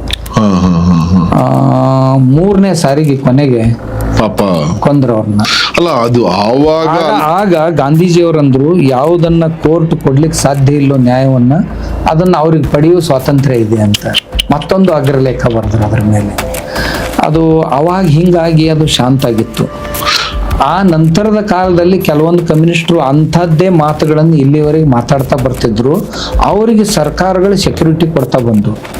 ನೋಡಿ, ಇದೇ ಕರ್ನಾಟಕದಲ್ಲಿ ಯಾರ್ಯಾರು ದೇವತೆಗಳನ್ನ ಕುರಿತು ಕೆಟ್ಟ ಮಾತಾಡಿದ್ರು ಅವ್ರಿಗೆ ಈ ಸರ್ಕಾರಗಳು ಪೂರ್ತಿಯಾಗಿ ಸೆಕ್ಯೂರಿಟಿ, ಅವ್ರದೇ ಕೃಪಾ ಕಟಾಕ್ಷ. ಅವರು ಯಾರಾದ್ರೂ ಪ್ರಾಧ್ಯಾಪಕರು ಇರ್ಬಹುದು, ಇನ್ಯಾರೋ ಇರ್ಬಹುದು. ಮಧ್ಯಾಹ್ನ ಆದ್ಮೇಲೆ ಸೀತೆಯನ್ನು ಸೇರಿಸ್ಕೊಂಡು ಸೀತೆಗೂ ಮಧುಮೇರಿಕೆಂಬ ಹೆಂಡವನ್ನ ಕುಡಿಸಿ ಇವನು ಕುಡಿತಿದ್ದ ಅಂಥವ್ರಿಗೆಲ್ಲ ಸೆಕ್ಯೂರಿಟಿ ಕೊಟ್ರು. ಆಮೇಲೆ ಅವೇ ಮಾತುಗಳನ್ನ ಈ ಲಿಂಗಾಯತ ಧರ್ಮ ಸ್ಥಾಪನೆ ಮಾಡ್ಲಿಕ್ಕೆ ಹೊರಟಂತ ಸ್ವಾಮಿಗಳು ಮಾತಾಡ್ಲಿಕ್ಕೆ ಆರಂಭ ಮಾಡಿದ್ರು. ಅದರಲ್ಲಿ ಆಮೇಲೆ ಕಮ್ಯುನಿಸ್ಟರು ನೇರವಾಗಿ ಇದರಲ್ಲಿ ಸೇರ್ಕೊಂಡು ಅದಕ್ಕೆ ಹೊಂದುವಂತ 4-6 ವಚನಗಳನ್ನು ತಂದು ಅವುಗಳನ್ನ ತಿರುವಿ ಆ ಕಡೆ ಈ ಕಡೆ ಮಾಡಿ ಸಾಂದರ್ಭಿಕ ಮಾತುಗಳನ್ನು ತಗೊಂಡು ಬಂದು ಬಸವಣ್ಣವರೇ ಇದನ್ನೆಲ್ಲ ಮಾಡ್ಲಿಕ್ಕೆ ಹೇಳಿದ್ರು ಅನ್ನುವಂಗ. ವೇದವೆಂಬುದು ಓದಿನ ಮಾತು, ಶಾಸ್ತ್ರ ಎಂಬುದು ಸುಳ್ಳರ ಸಂತೆ, ಪುರಾಣ ಎಂಬುದು ಪುಂಡರ ಗೋಷ್ಠಿ, ತರ್ಕ ಎಂಬುದು ತಗರ ಹರಟೆ, ಭಕ್ತಿ ಎಂಬುದು ತೋರುಂಬ ಲಾಭ, ದ್ವೇಷ ಎಂಬುದು ಮೀರಿದ ಅವನಿಗೂ ಕೇಳು. ಚರ್ಚೆ ಮಾಡಿ ಒಂದು ನಿರ್ಧಾರಕ್ಕೆ ಬಂದ್ರು ಅವರು. ಕೈಲಾಸವೆಂಬುದೊಂದು ಹಾಳು ಬೆಟ್ಟ ಕಾಣಿರು, ಅಲ್ಲಿರುವ ಒಬ್ಬ ಶಿವನು ದಡ್ಡ ಕಾಣಿರು, ಅಲ್ಲಿರುವ ಗಣಗಳೆಲ್ಲರೂ ಮೈಗಳ್ಳರು ಕಾಣಿರು, ಬೇಡರಿಗೆ ಕೈಲಾಸ. ಬಸವಣ್ಣವರು ಸ್ಪಷ್ಟವಾಗಿ ಹೇಳಿದರು, ಕಲ್ಲು ದೇವರು ದೇವರಲ್ಲ, ಮಣ್ಣು ದೇವರು ದೇವರಲ್ಲ. ಮಣ್ಣಿನ ದೇವರು ಯಾವ್ದ್ರಿ? ಸೊಂಡಿ ಗಣಪ. ಗುಡಿಗುಂಡಾರಗಳಿಗೆ ಹೋಗಿ ಅಲ್ಲಿ ದೇವರನ್ನ ಹುಡುಕ್ಯಾಣಕ್ ಹೋದ್ರೆ ಏನದ? ಅಲ್ಲಿ ಏನೂ ಇಲ್ಲ. ಬಸವಣ್ಣವರೇ ಟೀಕಾ ಮಾಡಿದ್ರು. ಅಂದ್ರೆ ಆ ವಚನಗಳಲ್ಲಿ ಅಥವಾ ಆ ಮಾತುಗಳಲ್ಲಿ ಇರೋದು 1%, ಇವರು ತಮ್ಮ ಮನಸ್ಸಿನಲ್ಲಿ ಇರೋದನ್ನೆಲ್ಲ ಬಸವಣ್ಣವ್ರ ಹೆಸರಲ್ಲಿ ಸಮಾಜದಲ್ಲಿ ಪಸರಿಸ್ಲಿಕ್ಕೆ ಆರಂಭ ಮಾಡಿದರು. ಅದು ತುಂಬಾ ಅತಿರೇಕ ಆಯ್ತು. ಅವಾಗ ನಾನು ಇವ್ರಿಗೆ ಹೇಳಿರ್ ನಾನೇ ಹೇಳ್ಬೇಕಾ ಸುಳಿ ಮಕ್ಕಳಿಗೆ ಮತ್ತೆ ಯಾರು ಹೇಳಕ್ ಸಾಧ್ಯ ಇಲ್ಲ. ಹಿಡಿದು ಮೆಟ್ಲೆ ಹೊಡಿಬೇಕು ಅವ್ರನ್ನ. ಏನು ಹೇಳಿದ್ರು? ದೇವ್ರ ಗುಡಿಯಾಗಿಲ್ಲ, ಗುಡಿಯಾಗ ಹೋಗ್ಬೇಡ್ರಿ, ಮನ್ಯಾಗ ದೇವ್ರೆಲ್ಲ ಒಳೆ ಮಾಡಿ ಬಳ್ಯಾಗ ಹಾಕ್ರಿ. ಮತ್ತೊಬ್ಬ ಭಾಷಣ ಮಾಡಿದ, ಮಾಂಸಾಹಾರ ಮಾಡಿದ್ರೆ ಏನು ತಪ್ಪಕ್ಕೈತಿ ಅಂತ ಒಬ್ಬ ಭಾಷಣ ಮಾಡಿದ. ಅದ್ರಾಗ ಇವ್ರು ಏನಪ್ಪ ಬಸವ ಸಂಸ್ಕೃತಿ ಅಭಿಯಾನ ಅವ್ರನ್ನ ಮುಂದೆ ಕುಂದರ್ಸ್ಕೊಂಡ ಹೇಳ್ತೀನಿ. ಹೇಳಿರ್ ನಾನೇ ಹೇಳ್ಬೇಕಾ ಸುಳಿ ಮಕ್ಕಳಿಗೆ ಮತ್ತೆ ಯಾರು ಹೇಳಕ್ ಸಾಧ್ಯ ಇಲ್ಲ. ಮುಂದೆ ಈ ಸ್ವಾಮಿಗಳು ಈ ಧರ್ಮ ಒಡೆಯುವ ಕೆಲಸ ಏನ್ ಮಾಡ್ತಾರೆ, ಇದನ್ನ ತಡೆಯುವ ಕೆಲಸ ನಮ್ಮ ಜನರೇ ಮಾಡ್ತಾರೆ. ಒಬ್ಬ ಸ್ವಾಮೀಜಿ ಅನ್ನಿಸ್ಕೊಳ್ಳೋರ ಅಥವಾ ಸನ್ಯಾಸಿ ಅನ್ನಿಸ್ಕೊಳ್ಳೋರ ಕೆಲಸ ಏನಿರ್ಬೇಕು ಸ್ವಾಮಿ? ನೋಡಿ, ಒಬ್ಬ ಸ್ವಾಮೀಜಿ ಅನ್ನಿಸ್ಕೊಳ್ಳೋರು ಸಮಾಜದ ಬಗ್ಗೆ ಕಳಕಳಿ ಹೊಂದ್ರು. ಮೊದಲನೇದಾಗಿ ಸ್ವಾಮೀಜಿ ಅನ್ನಿಸ್ಕೊಳ್ಳೋರು ಒಳ್ಳೆ ವಿರಕ್ತರಾಗಿರ್ಬೇಕು. ಅಂದ್ರೆ ಚೆನ್ನಾಗಿ ಮನೆಯನ್ನು ತೊರೆದವರಾಗಿರ್ಬೇಕು. ಎರಡನೇದ್ದು ಇಂದ್ರಿಯ ನಿಗ್ರಹ ಮತ್ತು ಮನೋನಿಗ್ರಹ ಚೆನ್ನಾಗಿರ್ಬೇಕು ಅವ್ರಿಗೆ. ಹೌದಾ? ಕಚ್ಚರಕರಾಗಿರ್ಬಾರ್ದು, ಬಾಯಹರಕರಾಗಿರ್ಬಾರ್ದು, ಮದ್ಯ ಮಾಂಸಗಳನ್ನ ಇದನ್ನ ಸೇವಿಸುವಂಥವ್ರಾಗಿರ್ಬಾರ್ದು. ಅದಕ್ಕೆ ಇಂದ್ರಿಯ ನಿಗ್ರಹ, ಮನೋನಿಗ್ರಹ. ಮೂರನೇದಾಗಿ ಯಾವ ಧರ್ಮವನ್ನು ನಾವು ಪ್ರತಿನಿಧಿಸ್ತಾ ಇದ್ದೀವಿ ಅಥವಾ ಯಾವ ಫಿಲಾಸಫಿಯನ್ನು ಪ್ರತಿನಿಧಿಸ್ತಾ ಇದ್ದೀವಿ ಅದ್ರ ಬಗ್ಗೆ ತುಂಬಾ ಅಧ್ಯಯನ ಇರಬೇಕು. ಆಮೇಲೆ ಹಿಂದೂ ಧರ್ಮದ ಬಗ್ಗೆ ಪೂರ್ತಿಯಾಗಿ ತಿಳುವಳಿಕೆ ಇರ್ಬೇಕು. ಯಾಕಂದ್ರೆ ನಾವು ಹಿಂದೂಗಳು, ಆ ನಂತರ ಲಿಂಗಾಯತರು ಅಥವಾ ವೀರಶೈವರು. ಅದಕ್ಕೆ ನಮ್ಗೆ ಇವೆರಡೂ ತತ್ವಜ್ಞಾನಗಳ ಕುರಿತು ಒಳ್ಳೆ ತಿಳುವಳಿಕೆ ಇರ್ಬೇಕು. ಆಮೇಲೆ ನಾಲ್ಕನೇದ್ದು, ನಾವು ನಮ್ಮನ್ನ ಸಮಾಜಕ್ಕೆ ಅರ್ಪಿಸಿಕೊಳ್ಳುವಂತ ಸಾಮರ್ಥ್ಯ ಇರಬೇಕು. ಯಾಕೆಂದ್ರೆ ನಾವು ಈ ಧರ್ಮ ಕಾರ್ಯವನ್ನು ವಹಿಸ್ಕೊಂಡಿದ್ದೀವಿ ಅಂದರೆ ನಮ್ಮನ್ನು ಪೂರ್ತಿಯಾಗಿ ಸಮಾಜಕ್ಕೆ ಅರ್ಪಿಸ್ಕೊಳ್ಬೇಕು. ನಮ್ಮ ಸ್ವಾರ್ಥ ಎಷ್ಟು ಇರಬಾರ್ದು, ನಮ್ಮ ಸ್ವಾರ್ಥ ಎಷ್ಟು ಇರಬಾರ್ದು. ಆಮೇಲೆ ಎಷ್ಟು ಜನ ನಮ್ಮನ್ನು ಶ್ರದ್ಧೆಯಿಂದ ನೋಡ್ತಾ ಇದ್ದಾರಲ್ಲ ಆ ಜನರಿಗೆ ನಾವು ಮಾರ್ಗದರ್ಶಕರಾಗಿ ನಡಿಬೇಕು. ಆ ಮಾರ್ಗದರ್ಶನದ ಕೆಲಸ ತಪ್ಪಾಗಿ ಮಾಡಿದರೆ ನೋಡಿ, ಒಂದು ಮಾರ್ಗದರ್ಶನ ತಪ್ಪಾಯ್ತು ಒಂದು ಮಸೀದಿಯಿಂದ ಅಂದ್ರೆ ಈಗ ಬಾಂಬ್ ಸ್ಫೋಟ ನೋಡಿ. ಇದು ಯಾವುದರ ಪರಿಣಾಮ? ಆ ಧರ್ಮಶಾಸ್ತ್ರದಲ್ಲಿ ಕಲಿಸಿದಂತ, ಶರೀಯತ್ನಲ್ಲಿ ಕಲಿಸಿದಂತ ಒಂದು ಪಾಠ ಏನು? ಯಾರು ಕಾಫಿರ್ ಅದಾರ ಅವರನ್ನು ಕೊಲ್ಲಬೇಕು. ಅಲ್ಲಿ ನಿಮ್ಮ ದರ್ಪ ತೋರಿಸ್ಬೇಕು. ನಿಮ್ಮ ದರ್ಪ ಹೆಂಗೆ ಅಂದ್ರೆ ಅದಕ್ಕೆ ಅಂಜಿ ಅವರೆಲ್ಲ ನಮ್ಮ ಧರ್ಮದಲ್ಲಿ ಓಡಿ ಬರ್ಬೇಕು. ಆ ರೀತಿಯಾಗಿ ನೀವು ಮಾಡಬೇಕು ಅಂತ ಆ ಶರೀಯತ್ನಲ್ಲಿ ಸುಮಾರು ಕಡೆಗಳಲ್ಲಿ ಈ ಉಲ್ಲೇಖಗಳು ಬರ್ತಾವ. ಅದನ್ನ ಕಲಿಸಿದ ನಂತರ ಅವ್ರು ತಯಾರಾದ್ರು. कुरान तो खुद कहता है तो तुम टेररिस्ट बनो ही। अच्छा, बिल्कुल, कुरान का हुक्म है। आप इंकशाफ कर रहे हैं। इंकशाफ नहीं, आप पढ़े कुरान को कि जब भी आप कोई काफिर को देखेंगे, काफिर को पाएंगे, हिंदू को पाएंगे, उसका कत्ल करो। ನಾಳೆ ಇವರು ಆಗ್ಲಿಕ್ಕಿಲ್ಲ ಅಂತ ಯಾವ ಇವರು ಸಹಿತ ಇಲ್ಲ ಅಂದ್ರೂ ಅವ್ರು ಹೇಳ್ತಾ ಇದ್ರು ನಮ್ಮ ಧರ್ಮ ಬೇರೆ ಅಲ್ಲ, ಆ ಧರ್ಮ ಬೇರೆ ಅಲ್ಲ, ನಾವು ಮುಸಲ್ಮಾನರು ಮತ್ತು ಲಿಂಗಾಯತರು ಒಂದು ಅಂತ ಹೇಳ್ತಾ ಇದ್ದಾರೆ ಆಗ್ಲೇನೆ. ಅದಕ್ಕಾಗಿ ಸಭೆಗಳನ್ನು ಮಾಡ್ತಾ ಇದ್ದಾರೆ. ಹೌದು, ವಚನಗಳನ್ನ ನಾವು ಸರಿಯಾಗಿ ಅಭ್ಯಾಸ ಮಾಡಿಬಿಟ್ರೆ ಕುರಾನ್ ಬೇರೆ ಅಲ್ಲ, ವಚನ ಬೇರೆ ಅಲ್ಲ. ಲಿಂಗಾಯತ ಧರ್ಮ, ಇಸ್ಲಾಂ ಧರ್ಮ ಬೇರೆ ಬೇರೆ ಆಗಿದ್ರು ಕೂಡ ಎರಡೂ ಧರ್ಮದಲ್ಲಿ ಕೆಲವು ಸಮಾನ ಅಂಶಗಳು ಕಾಣಬಹುದು. ಆಮೇಲೆ ಸರ್ವಧರ್ಮದ ಸಭೆಗಳನ್ನ ಇವ್ರ ಮಠಗಳಲ್ಲಿ ಮಾಡ್ತಾ ಇದ್ದಾರೆ, ಆ ಮಸೀದಿಗಳಲ್ಲಿ ಎಂದೂ ಮಾಡ್ಲಿಲ್ಲ. ಅವ್ರ ಇವ್ರು ಹುಚ್ಚಿಡ್ದಿದೆ ಅಂತಾರ. ಹೌದು. ಆಮೇಲೆ ಚರ್ಚ್ಗಳಲ್ಲಿ ಒಂದು ಸರ್ವಧರ್ಮ ಸಭೆ ಆಗ್ಲಿಲ್ಲ. ಧರ್ಮ ಸಭೆ ನಡೆಯೋದು ಕೇವಲ ಮಠಗಳಲ್ಲಿ. ಸರ್ವಧರ್ಮ ಸಭೆ ನಡೆಯುವ ಜಾಗಕ್ಕೆ ಚರ್ಚನ್ ಕರ್ಕೊಂಡ್ ಬಂದಿದ್ದಾರೆ. ಆ ಚರ್ಚನ್ ಕರ್ಕೊಂಡ್ ಬರ್ತಾರೆ, ಈ ಮುಲ್ಲಾಗಳನ್ನ ಇಮಾಮ್ಗಳನ್ನ ಕರ್ಕೊಂಡ್ ಬರ್ತಾರೆ. ಕರ್ಕೊಂಡ್ ಬಂದು ಅವ್ರು ನಮಗ್ ಭಾಷಣ ಮಾಡಿ ನಮ್ಮ ಧರ್ಮ ನಮಗ್ ಕಲಿಸಿ ಹೋಗ್ತಾರ. ಅವರು ನಮಗ್ ಧರ್ಮ ಕಲಿಸಿ ಹೋಗ್ತಾರ. ಇವ್ರು ಅದನ್ನ ಕುತ್ಕೊಂಡ್ ಕೇಳ್ತಾರ, ನಾಚಿಗೇಡಿ ಜನ. ಇವ್ರಿಗೆ ನಾಚಿಗೆ ಬರ್ಬೇಕಂತದ್ದನ್ನ ಮಾಡ್ಲಿಕ್ಕೆ ಅವ್ರು ಮಾಡೋದಿಲ್ಲ. ನೀವಾದ್ರೂ ಯಾಕೆ ಮಾಡ್ಬೇಕು ಅದನ್ನ ಅಂತ. ನಮ್ಮ ಧರ್ಮದ ಕೆಲಸನೇ ಒಟ್ಟಿದೆ ಸಾಕಷ್ಟು. ನೋಡ್ರಿ, ಮಕ್ಕಳಿದ್ದಾರೆ ಸಮಾಜದಲ್ಲಿ, ಅವ್ರಿಗೆ ಸಂಸ್ಕಾರ ಶಿಬಿರಗಳನ್ನು ಮಾಡ್ರಿ, ವ್ಯಕ್ತಿಮತ್ವ ವಿಕಸನದ ಶಿಬಿರಗಳನ್ನು ಮಾಡ್ರಿ. ಭಕ್ತರು ಎಷ್ಟು ಜ್ವಲಂತ ಸಮಸ್ಯೆ, ಜಾತಿಗಳಲ್ಲಿ ಭೇದ, ಆ ಭೇದ ಅಳಿಸೋ ಕೆಲಸ ಮಾಡ್ರಿ. ಬಸವಣ್ಣವ್ರು ಅದನ್ನೇ ಹೇಳಿದ್ದಲ್ಲ, ನೀವೆಷ್ಟು ಭೇದ ಅಳಿಸಿರಿ ಇಷ್ಟು ವರ್ಷದಲ್ಲಿ? ಏನು ಅಳಿಸಿಲ್ಲ. ನೀವು ಮತ್ತಷ್ಟು ಅದನ್ನು ಬಲಿಷ್ಠ ಮಾಡಿದಿರಿ. ಹೌದು, ನೀವು ಮತ್ತಷ್ಟು ಬಲಿಷ್ಠ ಮಾಡಿದಿರಿ ಜಾತೀಯತೆಯನ್ನ. ನೀವು ನಿಮ್ಮದೇ ಒಂದು ಜಾತಿಯನ್ನು ಕಟ್ಕೊಂಡು ಅದರಿಂದ ಬೆನ್ ಬಿದ್ರಿ. ಆಮೇಲೆ ಕೆಲವೊಂದು ವರಿಷ್ಠ ಜಾತಿಗಳನ್ನ ಅಷ್ಟೇ ಸಮೀಪಕ್ಕೆ ಇಟ್ಕೊಂಡು ಕೆಳ ಜಾತಿಯವ್ರನ್ನೆಲ್ಲ ದೂರ ನೂಕಿ ಬಿಟ್ರಿ. ಅದರ ಪರಿಣಾಮವಾಗಿ ಜಾತೀಯ ಪೀಠಗಳ ನಿರ್ಮಾಣ ಆಗುವಂತ ಪರಿಸ್ಥಿತಿಯನ್ನ ನಾವೇ ನಿರ್ಮಾಣ ಮಾಡಿದ್ವಿ. ನಮ್ಮ ಸ್ವಾಮಿಗಳು ಎಲ್ಲರನ್ನೂ ನಾವು ಅಪ್ಕೊಂಡಿದ್ದೀವಿ ಅಂತಂದ್ರ, ಅವಾಗ ಅಪ್ಕೊಂಡಿದ್ರಂದ್ರ ಇವತ್ತು ಮತ್ತೊಂದು ಪೀಠ ತಯಾರಾಗುವ ಅವಶ್ಯಕತೆ ಇರ್ತಿಲ್ಲ. ಹಾಗಾದ್ರೆ ನಾವು ಮತ್ತೊಬ್ಬರಿಗೆ ಮಾತಾಡೋದಕ್ಕಿಂತಲೂ ನಾವೆಲ್ಲಿ ತಪ್ಪಿದೀವಿ ಅದನ್ನ ನೋಡ್ಕೋಬೇಕು. ಆಮೇಲೆ ನಾವು ನಮ್ಮ ಧರ್ಮದ ವಿಧಿವಿಧಾನಗಳನ್ನ ಹೇಗೆ ಜನರಿಗೆ ತಿಳಿಸ್ಬೇಕು, ಸಾಧನೆಗಳನ್ನ ತಿಳಿಸ್ಬೇಕು, ದೀಕ್ಷಾದಿಗಳನ್ನ ಕೊಡ್ಬೇಕು. ಅದು ಏನು ಇಲ್ರಪ್ಪ, ಅದನ್ನೆಲ್ಲ ಬಿಟ್ಟು ಬರೀ ಇದೇ ಏನೋ ಹಳಿ ಎಮ್ಮೆ ಅದಕ್ಕೆ ಹೇಸಿಗೆ ಬೆನ್ನ ಹತ್ತಂತ ಹಂಗ ಇದಕ್ಕೆ ಬೆನ್ನ ಹತ್ಕೊಂಡು ಕುಂತಾರೆ. ನಮ್ಮ ಅಂತರ್ಜಾಲದಲ್ಲಿ, ನಮ್ಮ ಸಾಮಾಜಿಕ ಜಾಲತಾಣದಲ್ಲಿ ನಮ್ಮ ಕೆಲಸಗಳನ್ನ ನಾವು ಮಾಡ್ತಾ ಇದ್ದೀವಿ. ಅನೇಕ ಬಾರಿ ನಮಗೆ ಈ ಕಾಮೆಂಟ್ಸ್ ಗಳು ಬರ್ತವೆ, ಹಾಗೆ ಸ್ವಾಮೀಜಿನ ಪ್ರಶ್ನೆ ಕೇಳಿ ಅಂತ. ಆ ಪ್ರಶ್ನೆ ಅಂತ ಅನ್ಕೊಳ್ಳಿ. ಯಾಕೆ ಅಂದ್ರೆ ಸುಮಾರು ಜನ ನಮ್ಮಲ್ಲಿ ಕೇಳ್ತಾರೆ, ಸ್ವಾಮೀಜಿ ಅಂತವ್ರು ನಿಜವಾಗ್ಲೂ ಈ ದೇಶದ ಕೃಷಿ ಮಂತ್ರಿ ಆಗಿದ್ದಿದ್ರೆ ಹೇಗಿರೋದು ಅನ್ನೋ ಒಂದು ಪರಿಕಲ್ಪನೆ. ಇನ್ನೊಂದು, ನಮ್ಮ ಕರ್ನಾಟಕಕ್ಕೆ ಒಬ್ಬ ಯೋಗಿ ಆದಿತ್ಯನಾಥ್ ಒಬ್ರು ಬೇಕಿತ್ತು, ಕರ್ನಾಟಕಕ್ಕೆ ಯೋಗಿ ಆದಿತ್ಯನಾಥನ್ನ ನಾವು ಸ್ವಾಮೀಜಿಲಿ ಕಾಣ್ತಾ ಇದೀವಿ ಅನ್ನೋ ಒಂದು ಸುಮಾರು ಕಮೆಂಟ್ಗಳು ನಾವು ಕಂಡು ಬಂದಿದ್ದಾವೆ. ತಮ್ಮನ್ನ ನಾವು ಆ ಕಡೆ ಎಳೆಯಕ್ ಹೋಗ್ತಾ ಇಲ್ಲ. ಬಟ್ ಆದ್ರೆ ಏನ್ ವಿಚಾರ ಇದೆ ಅದು ನಮ್ಮ ಪ್ರೇಕ್ಷಕರ ಒಂದು ಅವರ ಗೌರವಕ್ಕೋಸ್ಕರ ತಮಗೆ ಆ ಪ್ರಶ್ನೆ ಪಾಪ ಅವ್ರು ಮುಗ್ಧರಿದ್ದಾರೆ, ಮಾತಾಡ್ತಾರೆ. ನಾವು ಯಾವ ಕ್ಷೇತ್ರದಲ್ಲಿ ಇದ್ದೀವಲ್ಲ ಅದು ತುಂಬಾ ಪವಿತ್ರ ಕ್ಷೇತ್ರ. ನೀವು ಸ್ಟಾರ್ಟಿಂಗ್ ಹೇಳಿದ್ರಿ. ಅದರಲ್ಲಿ ಮತ್ತೆ ಯಾವುದನ್ನು ಮಿಕ್ಸ್ ಮಾಡೋ ಅವಶ್ಯಕತೆ ಇಲ್ಲ. ಬೇರೆ ಬೇರೆ ಪ್ರದೇಶಗಳಲ್ಲಿ ಬೇರೆ ಬೇರೆ ಅವಶ್ಯಕತೆಗಳಿಗೆ ಅನುಸಾರವಾಗಿ ಯಾರಾದರೂ ಆಗ್ತಿರ್ಬೋದು. ಆಗುವವರಿಗೆ ಯಾರಾದರೂ ಸನ್ಯಾಸಿಗಳು ರಾಜನೀತಿಯಲ್ಲಿ ಹೋಗ್ತಿದ್ರೆ ನಂದೇನು ಅಭಿಪ್ರಾಯ ಇಲ್ಲ. ಆದರೆ ನನಗೆ ಅದರಲ್ಲಿ ಆಸಕ್ತಿ ಇಲ್ಲ ಮತ್ತು ಅವಶ್ಯಕತೆನೂ ಇಲ್ಲ. ಆಸಕ್ತಿನೂ ಇಲ್ಲ, ಅದ್ರ ಅವಶ್ಯಕತೆನೂ ಇಲ್ಲ. ನಮಗ್ ಮಾಡ್ಲಿಕ್ಕೆ ಸಿಕ್ಕಾಪಟ್ಟೆ ಕೆಲಸ ಇದೆ. ಆಮೇಲೆ ರಾಜನೀತಿಗಾಗಿ ಯಾರು ತಮ್ಮ ಜೀವನ ಮುಡುಪಿಟ್ಟದಾರೋ ಅವ್ರು ಆ ರಾಜನೀತಿಯನ್ನು ಮಾಡ್ಬೇಕು. ಅವ್ರ ಅವಶ್ಯಕತೆ ಕೇಳಿದ್ರೆ ಅವ್ರಿಗೆ ಸ್ವಲ್ಪ ವಿಚಾರಗಳನ್ನ ಹಂಚ್ಕೊಳ್ಬೇಕು. ಈ ಪ್ರಜಾಪ್ರಭುತ್ವದ ಜಗತ್ತಿನಲ್ಲಿ ರಾಜಕಾರಣಿಗಳು ಒಂದು ದೊಡ್ಡ ಪಾತ್ರವನ್ನ ಪ್ಲೇ ಮಾಡ್ತಾರೆ ಸ್ವಾಮಿ. ಇವತ್ತಿನ ಯುವಕರು ಸುಮಾರು ಜನ ರಾಜಕಾರಣನೇ ಬೇಡ, ರಾಜಕಾರಣ ಹೊಲಸು ಅನ್ನೋ ಒಂದು ಮನೋಭಾವ ಬಂದಿದೆ. ಈ ಯುವಕರು ರಾಜಕೀಯಕ್ಕೆ ಬರ್ಲಿಲ್ಲ ಅಂದ್ರೆ ಈ ವ್ಯವಸ್ಥೆ ಸರಿ ಆಗದ ಹೇಗೆ? ಯಾಕೆಂದ್ರೆ 5 ವರ್ಷ ಅಧಿಕಾರದ ಚುಕ್ಕಾಣಿ ಇಟ್ಕೊಂಡಿರ್ತಾರೆ. ಸರಿ ಸುಮಾರು 3 ಲಕ್ಷಕ್ಕೂ ಹೆಚ್ಚು ಕೋಟಿ ಒಂದು ಚೆಕ್ ಸೈನ್ ಮಾಡೋ ಅಂತ ಅಥಾರಿಟಿ ಅವ್ರ ಕೈಲಿರುತ್ತೆ. ಒಳ್ಳೆ ಪರಿಶುದ್ಧವಾದ ಮನಸ್ಥಿತಿಯಿಂದ ನಾನು ಜನಸೇವೆಗೆ ಮಾಡ್ಬೇಕು ಅನ್ನೋಂತ ಬರೋ ರಾಜಕಾರಣಿಗಳನ್ನ ಪ್ರೇರೇಪಿಸೋದು ಹೇಗೆ? ಅವ್ರನ್ನ ಅದು ಒಳ್ಳೆ ಸಮಾಜವನ್ನ ನಿರ್ಮಿಸುವ ಜವಾಬ್ದಾರಿ ಧರ್ಮಕ್ಷೇತ್ರದ ಮೇಲೂ ಇರುತ್ತೆ. ಹೇಗೆ ವಿದ್ಯಾಕ್ಷೇತ್ರಕ್ಕೆ ಕೆಲವೊಂದು ಜವಾಬ್ದಾರಿಗಳಿವೆ, ಆದರೆ ಈ ವಿದ್ಯಾಕ್ಷೇತ್ರ ಇವತ್ತು ಅತ್ಯಂತ ಬೇಜವಾಬ್ದಾರಿಯುತವಾಗಿ ವರ್ತನೆ ಮಾಡ್ತಾ ಇದೆ.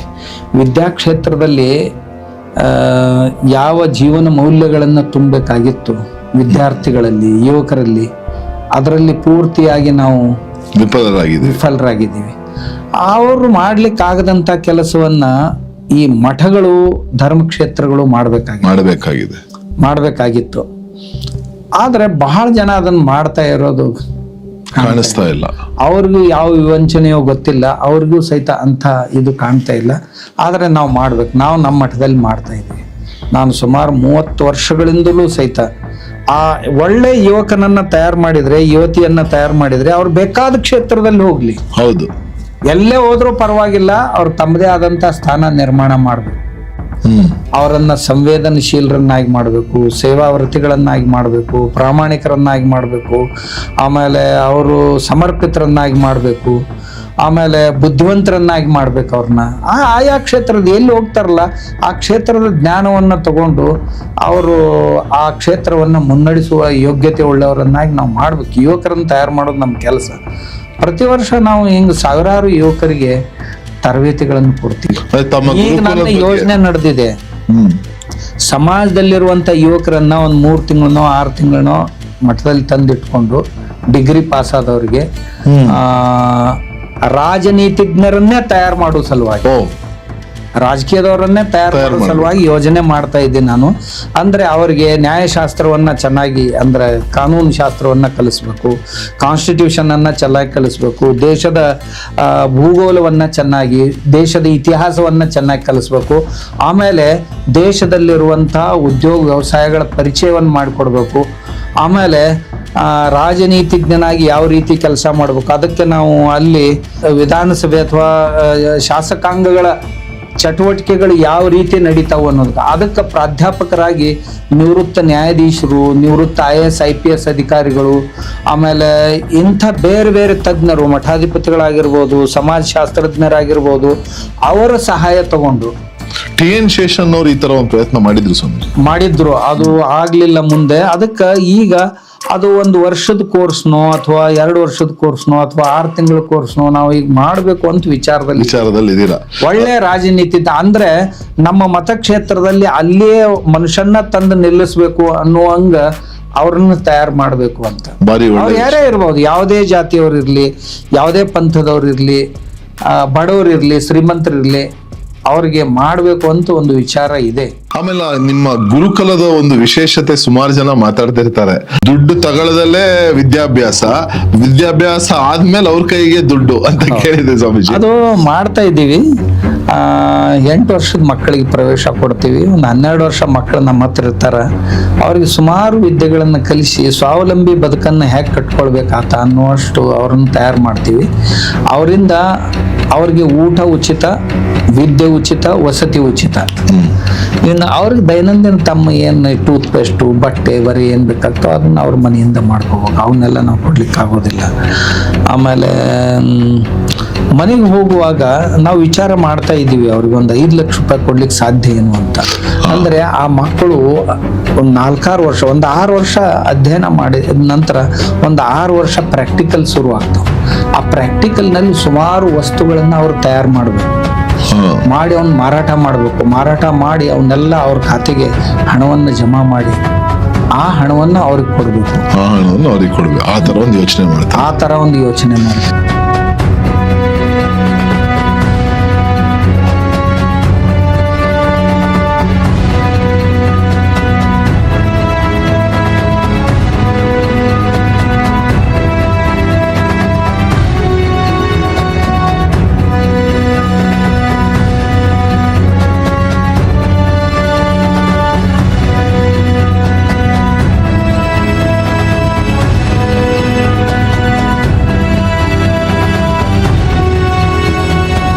ಇವತ್ತಿನ ಒಂದು ಡಿಜಿಟಲ್ ಯುಗದಲ್ಲಿ ಸ್ವಾಮೀಜಿ ಏನಾಗ್ಬಿಟ್ಟಿದೆ ಅಂದ್ರೆ ಎಲ್ಲಾ ಕಡೆಯಿಂದನೂ ಇನ್ಫಾರ್ಮೇಶನ್, ಅದು ಕೆಟ್ಟದ್ದು ಬರುತ್ತೆ, ಒಳ್ಳೇದು ಬರುತ್ತೆ. ಜನ ಒಂದು ಇಂಪ್ರೆಷನ್ ಅಥವಾ ಒಂದು ಫೈನಲ್ ಕನ್ಕ್ಲೂಷನ್ ಬೇಗ ಬಂದ್ಬಿಡ್ತಾನೆ. ಈಗ ಒಂಥರ ಈ ವಾಟ್ಸ್ಆಪ್ ಯೂನಿವರ್ಸಿಟಿಗಳಾಗಿ ಅದು ಹೇಳೋದೇ ಕರೆಕ್ಟ್ ಅಂತ ಬಂದ್ಬಿಡ್ತಾರೆ. ಸೊ ಇವತ್ತು ಯುವಕರಿಗೆ ಒಂದು ಸಂದೇಶ ಕೊಡೋದಾದ್ರೆ ಏನು? ಯುವಕರಿಗೆ ಸಂದೇಶ ಕೊಡೋದು ಏನು ಅಂದ್ರೆ, ಯುವಕರು ಯಾವುದೇ ಕ್ಷೇತ್ರದಲ್ಲಿ ಹೋಗ್ಲಿ ಯಾವಾಗಲೂ ದೇಶಾಭಿಮಾನ, ದೇಶಕ್ಕೆ ಒಳ್ಳೆಯದಾಗುವಂಥ ಕೆಲಸಗಳನ್ನೇ ನಾನು ಮಾಡಬೇಕು ಮತ್ತು ಪ್ರಾಮಾಣಿಕ, ದೇಶದ ಜೊತೆ ಯಾವಾಗಲೂ ದ್ರೋಹ ಮಾಡಬಾರ್ದು. ನನ್ನ ದೇವರು, ನನ್ನ ದೇಶ, ನನ್ನ ಧರ್ಮ, ಇವು ಮೂರನ್ನೂ ಪ್ರೀತಿಸುವಂಥ ವ್ಯಕ್ತಿ ಅವನಾಗಿರ್ಬೇಕು. ಆಮೇಲೆ ಯುವಕ ತನ್ನ ತಂದೆ ತಾಯಿಗಳ ಕಣ್ಣಲ್ಲಿ ನೀರು ಬರುವಂತ ಯಾವ ಕೆಲಸನೂ ಮಾಡಬಾರ್ದು, ತಂದೆ ತಾಯಿಗಳಲ್ಲಿ. ಆಮೇಲೆ ನಮ್ಮ ಯುವಕ ಯಾವಾಗ್ಲೂ ಭಿಕ್ಷುಕರಂತೆ ವರ್ತನೆ ಮಾಡಬಾರ್ದು, ಇದು ಸ್ವಾಭಿಮಾನಿಯಾಗಿರ್ಬೇಕು. ಇದು ನಾನು ನಿಮ್ಗೆ ಕೇಳ್ಬೇಕು ಅಂತ ಅನ್ಕೊಂಡಿದ್ದೆ ಸ್ವಾಮೀಜಿ. ನಿಜವಾಗ್ಲೂ ತಮ್ಮ ವ್ಯಕ್ತಿತ್ವದಲ್ಲಿ ನನಗಂತೂ ಆಕರ್ಷಣೆ ಆಗುವಂತದ್ದು ಒಂದು ಇದ್ದಂಗೆ ಹೇಳಂತದ್ದು, ಇನ್ನೊಂದು ನಿಮ್ಮ ಕಠೋರ ಸ್ವಾಭಿಮಾನ. ಒಂದು ಇದು ನೀವ್ ಯಾವಾಗ್ಲೂ ಹೇಳ್ತಾ ಇರ್ತೀರ, ನಾನು ಯಾವತ್ತೂ ಕೈ ಚಾಚಲ್ಲ ಅಂತ. ಈಗ ಇಷ್ಟೊಂದು ಕೆಲಸ ನಡೀತಾ ಇದೆ ನಿಮ್ಮ ಇದ್ರಲ್ಲಿ, ಹೇಗ್ ನಡೆಯುತ್ತೆ ಮತ್ತೆ? ನೋಡಿ, ನಮ್ಮ ಮಠಗಳಲ್ಲಿ ಸುಮಾರು ಪ್ರಾಜೆಕ್ಟ್ಗಳಿವೆ, ಅಂದ್ರೆ ಸಾಮಾಜಿಕ ಕಾರ್ಯಗಳನ್ನು ನಾವು ಅದಕ್ಕೆಲ್ಲ ತುಂಬಾ ಹಣ ಬೇಕಾಗುತ್ತೆ. ನಮ್ಮ ಗೋಶಾಲೆಗೆ ದಿನಕ್ಕೆ 1,50,000 ಖರ್ಚಿದೆ.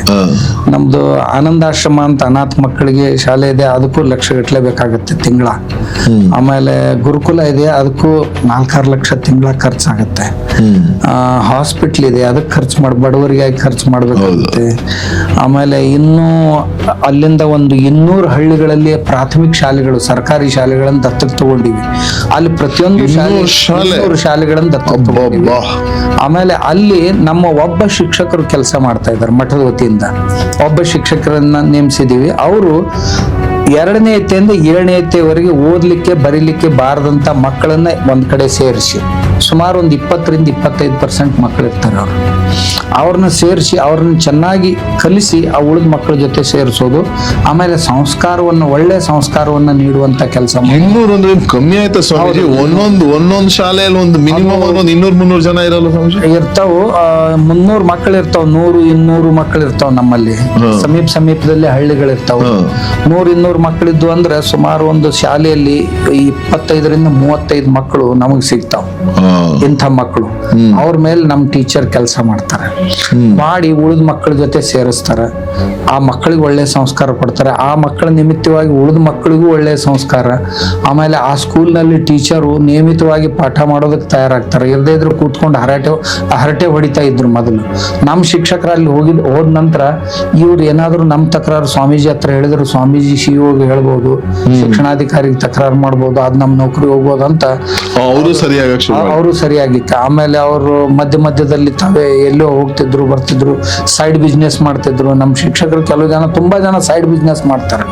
ಅವ್ರದ್ದು ಶಾಲೆ ಶಿಕ್ಷಕರು ಅಂದ್ರೆ ಪಾರ್ಟ್ ಟೈಮ್ ಶಾಲೆ ಪಾರ್ಟ್ ಟೈಮ್, ಫುಲ್ ಟೈಮ್ ವ್ಯವಸಾಯ ಒಂದು ಇರ್ತಿತ್ತು. ಅದೆಲ್ಲ ಬಂದಾಯ್ತು.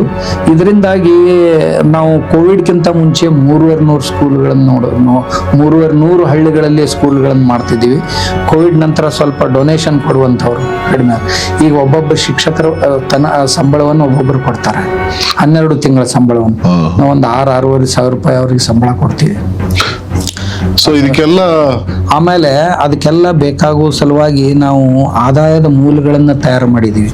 ನಮ್ಮಲ್ಲಿ ಒಂದು ಮ್ಯೂಸಿಯಂ ಇದೆ, ಆಮೇಲೆ ಮಾಲ್ಗಳಿವೆ ನಮ್ಮ, ಆಮೇಲೆ ಈ ಅಮ್ಯೂಸ್ಮೆಂಟ್ ಆಕ್ಟಿವಿಟೀಸ್ ಮಕ್ಕಳಿಗಾಗಿ ಮಾಡಿದ್ವಿ. ಆಮೇಲೆ ಕ್ಯಾಂಟೀನ್ಗಳನ್ನು ಮಾಡಿದೀವಿ ಮಠದಲ್ಲಿ, 3-4 ಕ್ಯಾಂಟೀನ್ಸ್ ಇವೆ. ಹೀಗೆ ಬೇರೆ ಬೇರೆ ಚಟುವಟಿಕೆಗಳನ್ನು ಮಾಡಿ ಅದರಿಂದ ಬಂದ ಹಣವನ್ನು ಇದಕ್ಕೆಲ್ಲ ನಾವು ಬಳಸ್ತೀವಿ, ಯಾರಿಂದನೂ ಹಣ ಕೇಳೋದಿಲ್ಲ. ಆದ್ರೆ ನಮ್ ಜನ ಹಣ ತಂದು ಕೊಡ್ತಾರೆ. ಬೇಡವಾತ ಜಂಗಮನಲ್ಲ, ನೀಡದಾತ ಭಕ್ತನಲ್ಲ ಅಂತ ಪ್ರಭುದೇವ್ರು ಏನ್ ಹೇಳ್ಯಾರ. ಆ ಸಿದ್ಧಾಂತದ ಪ್ರಕಾರ ನಮ್ಮ ಮಠದ ಭಕ್ತರೆಲ್ಲ ತುಂಬಾ ಅರ್ಪಣೆ ಮಾಡ್ತಾರ. ಆ ಹಣವನ್ನು ನಾವು ಅದಕ್ಕೆ ಬಳಸ್ತೀವಿ. ಯಾಕಂದ್ರೆ ಜನರಿಗೆ ಗೊತ್ತಿದೆ ನಮ್ಮ ಒಂದೊಂದು ದುಡ್ಡು ಸಹಿತ ಇಲ್ಲಿ ಒಳ್ಳೆ ಕೆಲಸಕ್ಕೆ ಖರ್ಚಾಗುತ್ತೆ ಅನ್ನೋ ಭರವಸೆ ಇದೆ ಜನರಲ್ಲಿ. ತಮ್ಮ ಅನೇಕ ಕೆಲಸಗಳು ಮಾಡ್ತಾ ಇದ್ದೀರಾ, ದೇಶದ ಉದ್ದಗಲಕ್ಕೂ ಓಡಾಡ್ತಾ ಇದ್ದೀರಾ. ನನಗೆ ಯಾವಾಗ್ಲೂ ಕುತೂಹಲ ಕೆರಳಿಸೋದು ಹಲವಾರು ವಿಚಾರ. ಒಂದು, ಕೃಷಿ ಬಗ್ಗೆ ಆ ತರ ಒಂದು ಆಳವಾದ ಪ್ರೀತಿ ನಿಮಗೆ. ಆ ಕೃಷಿ ಬಗ್ಗೆ ಆಳವಾದ ಪ್ರೀತಿ ನೀವು ಹೇಳೋದು, ಕೃಷಿಯಲ್ಲಿ ತೊಡಗಿಸ್ಕೊಂಡಿರೋರ್ನ ಹಾಗೂ ಕೃಷಿಯನ್ನ ನಾನು ದೇವರಾಗಿ ಪೂಜಿಸ್ತೀನಿ ಅಂತೀರಾ. ಅದರ ಒಂದು ಇದು ಹೇಗೆ ಶುರುವಾಯ್ತು ಸ್ವಾಮೀಜಿ? ಅದು ಎಲ್ಲಿ? ಒಂದು ಅಂದ್ರೆ ಕೃಷಿಕರ ಮನೆಯಿಂದಾನೆ, ನಾನು ಪೂರ್ವಾಶ್ರಮದಲ್ಲಿ ದೊಡ್ಡ ಕೃಷಿಕರ ಮನೆಯಲ್ಲಿ ಅಲ್ಲಿಂದ ಬೆಳೆದು ಬಂದವನು. ಆಮೇಲೆ ಒಬ್ಬ ಸಣ್ಣ ಕೃಷಿಕನನ್ನು ನೋಡಿದೀವಿ, ದೊಡ್ಡ ಕೃಷಿಕರನ್ನು ನೋಡಿದೀವಿ. ಆಮೇಲೆ ಸಮಾಜದಲ್ಲಿ ಎಲ್ರಿಗೂ ಗೌರವ ಇದೆ, ಕೃಷಿಕರಿಗೆ ಗೌರವ ಇಲ್ಲ. ದಿನಕ್ಕೆ ಜನರು ಕೃಷಿ ಅಂದ್ರೆ ಇದೊಂದು ಕೆಲ್ಸಕ್ಕೆ ಬಾರದ ಉದ್ಯೋಗ ಅಂತ ತಿಳ್ಕೊಂಡು ಅದನ್ನ ಅಸಡ್ಡೆಯಿಂದ ಕಾಣ್ತಾ ಇರೋದನ್ನು ನೋಡ್ತಾ ಇದ್ದೆ.